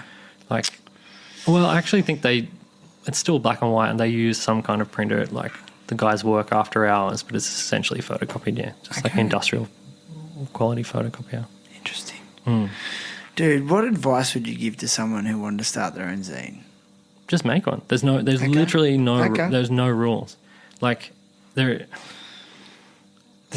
I've seen, I've seen, you know, if you have whatever is in your means, they don't have to be typed up. They don't have to be, don't have to be any professional graphic design or logos. Cut and paste things out of a new idea and put it, you know, steal the letters from somebody else's logo and repaste them together like an old ransom note. Like you can do anything, like handwrite something, just draw a bunch of pictures. If you have something that you want to share with people or you just want to contribute to that, like culture, do it. Do it. Like there's not, if you want to do there's that, a lot of there's music not ones, right? heaps of music ones. There's more music ones. Yeah. Heaps of music ones. I trawl like eBay and Gumtree and stuff looking for things like for skate ones all the time, like constantly actually. Yeah.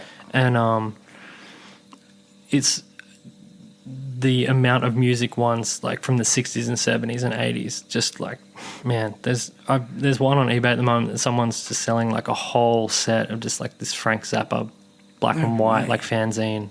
There must be like 20 issues on there. Yeah. And like one of the covers just like it has this hand-drawn picture of Frank Zappa. It looks so shit, but it looks so good because it's so shit, you know. gotcha. Like, and sometimes like I'm not saying that title in particular, but sometimes people would just even have like fan fiction in them. So it's like you could make a skate zine about being friends with like, Yeah. I don't know, Alyssa Steamer or something. Yeah, right. Like you, because it's fiction. There's no rules. You can make up a story and be like, oh yeah, I was in San Francisco. And So we zines- went for a surf and skate together, and it's just like it's the same as any other piece of fiction. There's no rules. You can do whatever you want. But you keep it factual. Yeah. Like you're not making shit up.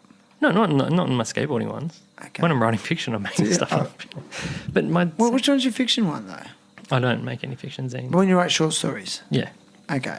yeah, that's just a story. It's a story, yeah. Yeah, it's just, but no, the skate stuff's real.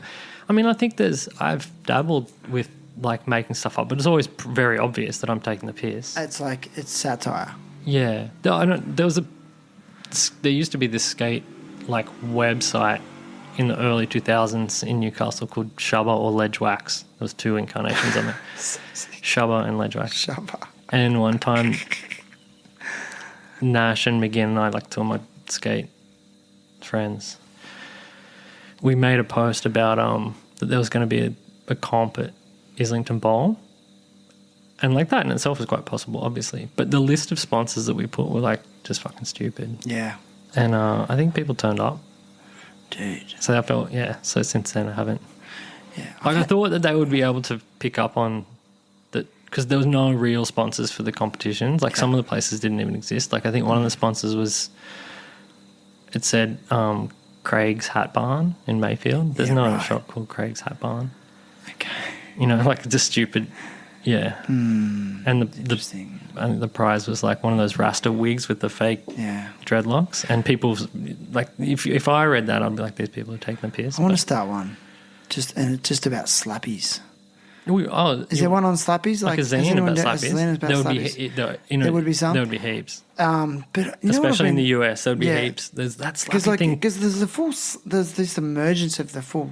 The slappy culture scene is huge. The slappy scene's great. I love it. It's sick. Because it's great if you don't want to ollie anymore. I love it. Yeah, but I also found myself like, oh no, maybe getting hurt on them because they're fucking. Oh yeah, but also like not even being that good at it to begin with. It's like being okay to skate a curb. But I tend to skate a curb just like a little ledge anyway. Yeah. Like half the time, like not slapping, just like still olling into it. Yeah, but like just, I've always liked doing that. I always thought that was really fun. Yeah.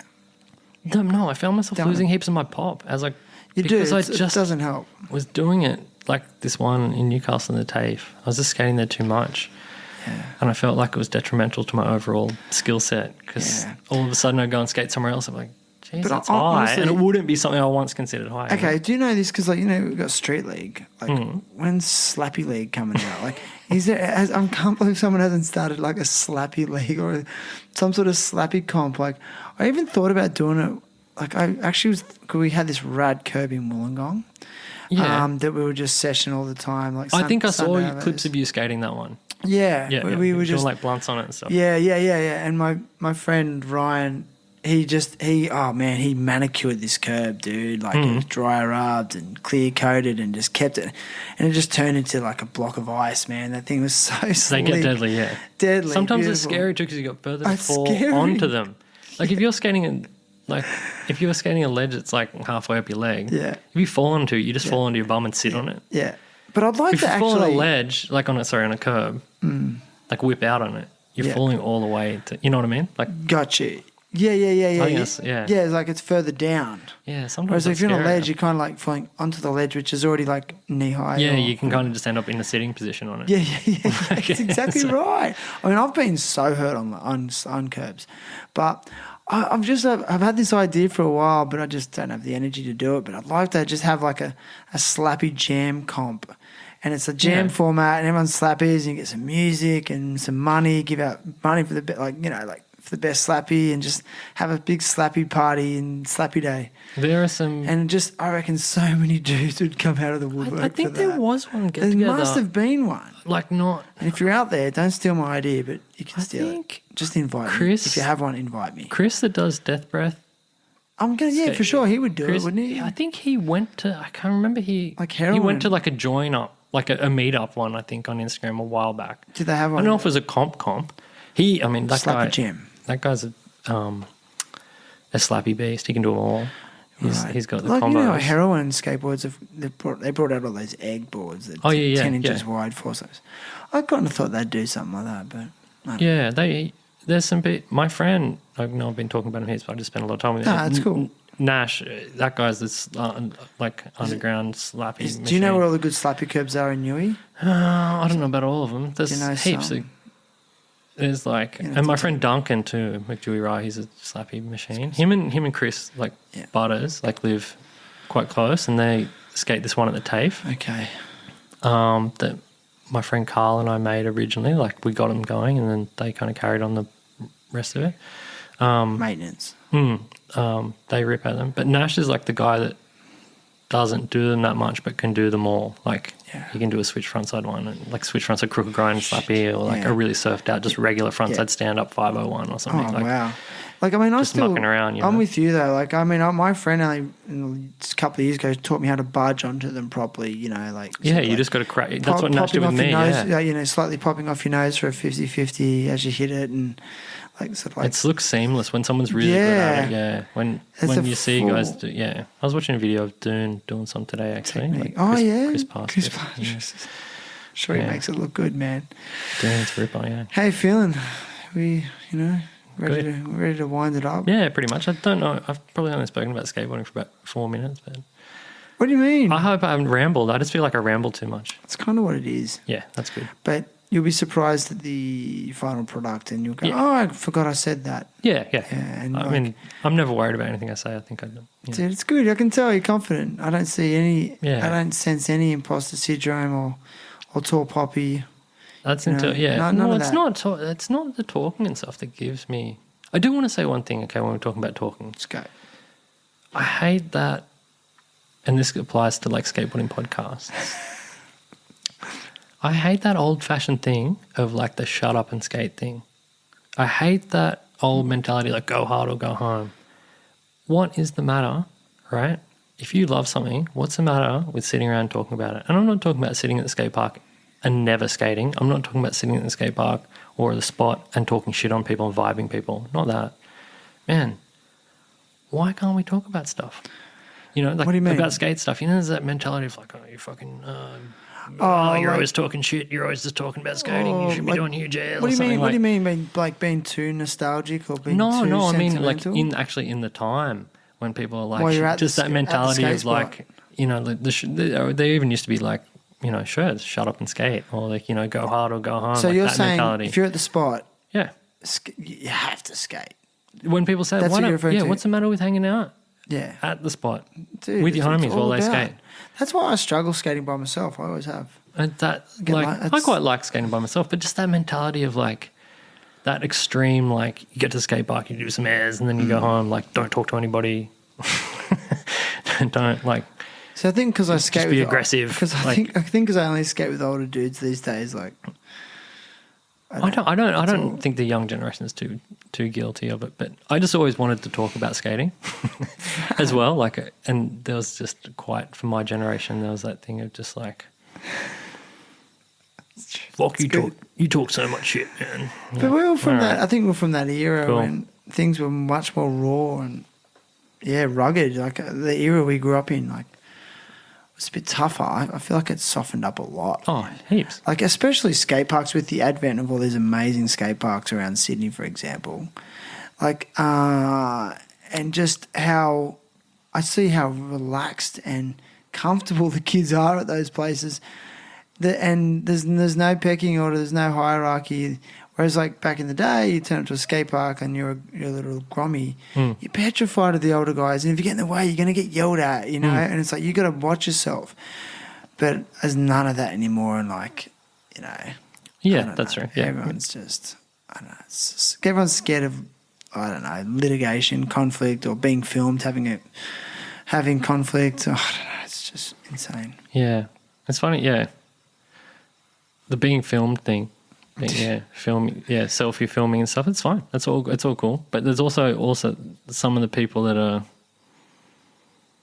It's funny when you see it when it doesn't fit the character, like someone is a bit of a tough guy or like a bit taciturn or whatever, and then they're selfie filming themselves, putting a clip up. It's like, man, It's pretty funny, eh? yeah. I don't know. Anyway, Anyway, man, it's been an absolute pleasure. And if you scroll down in this episode's show notes, I'll put a link to some of Jim's work. So you can go and suss him out, read some of his articles, maybe try and find that play he wrote. oh I'm going god, to look that up. I'm going to Google it. And absolute pleasure. Mr. Jim Turvey, everyone. Sprawlers.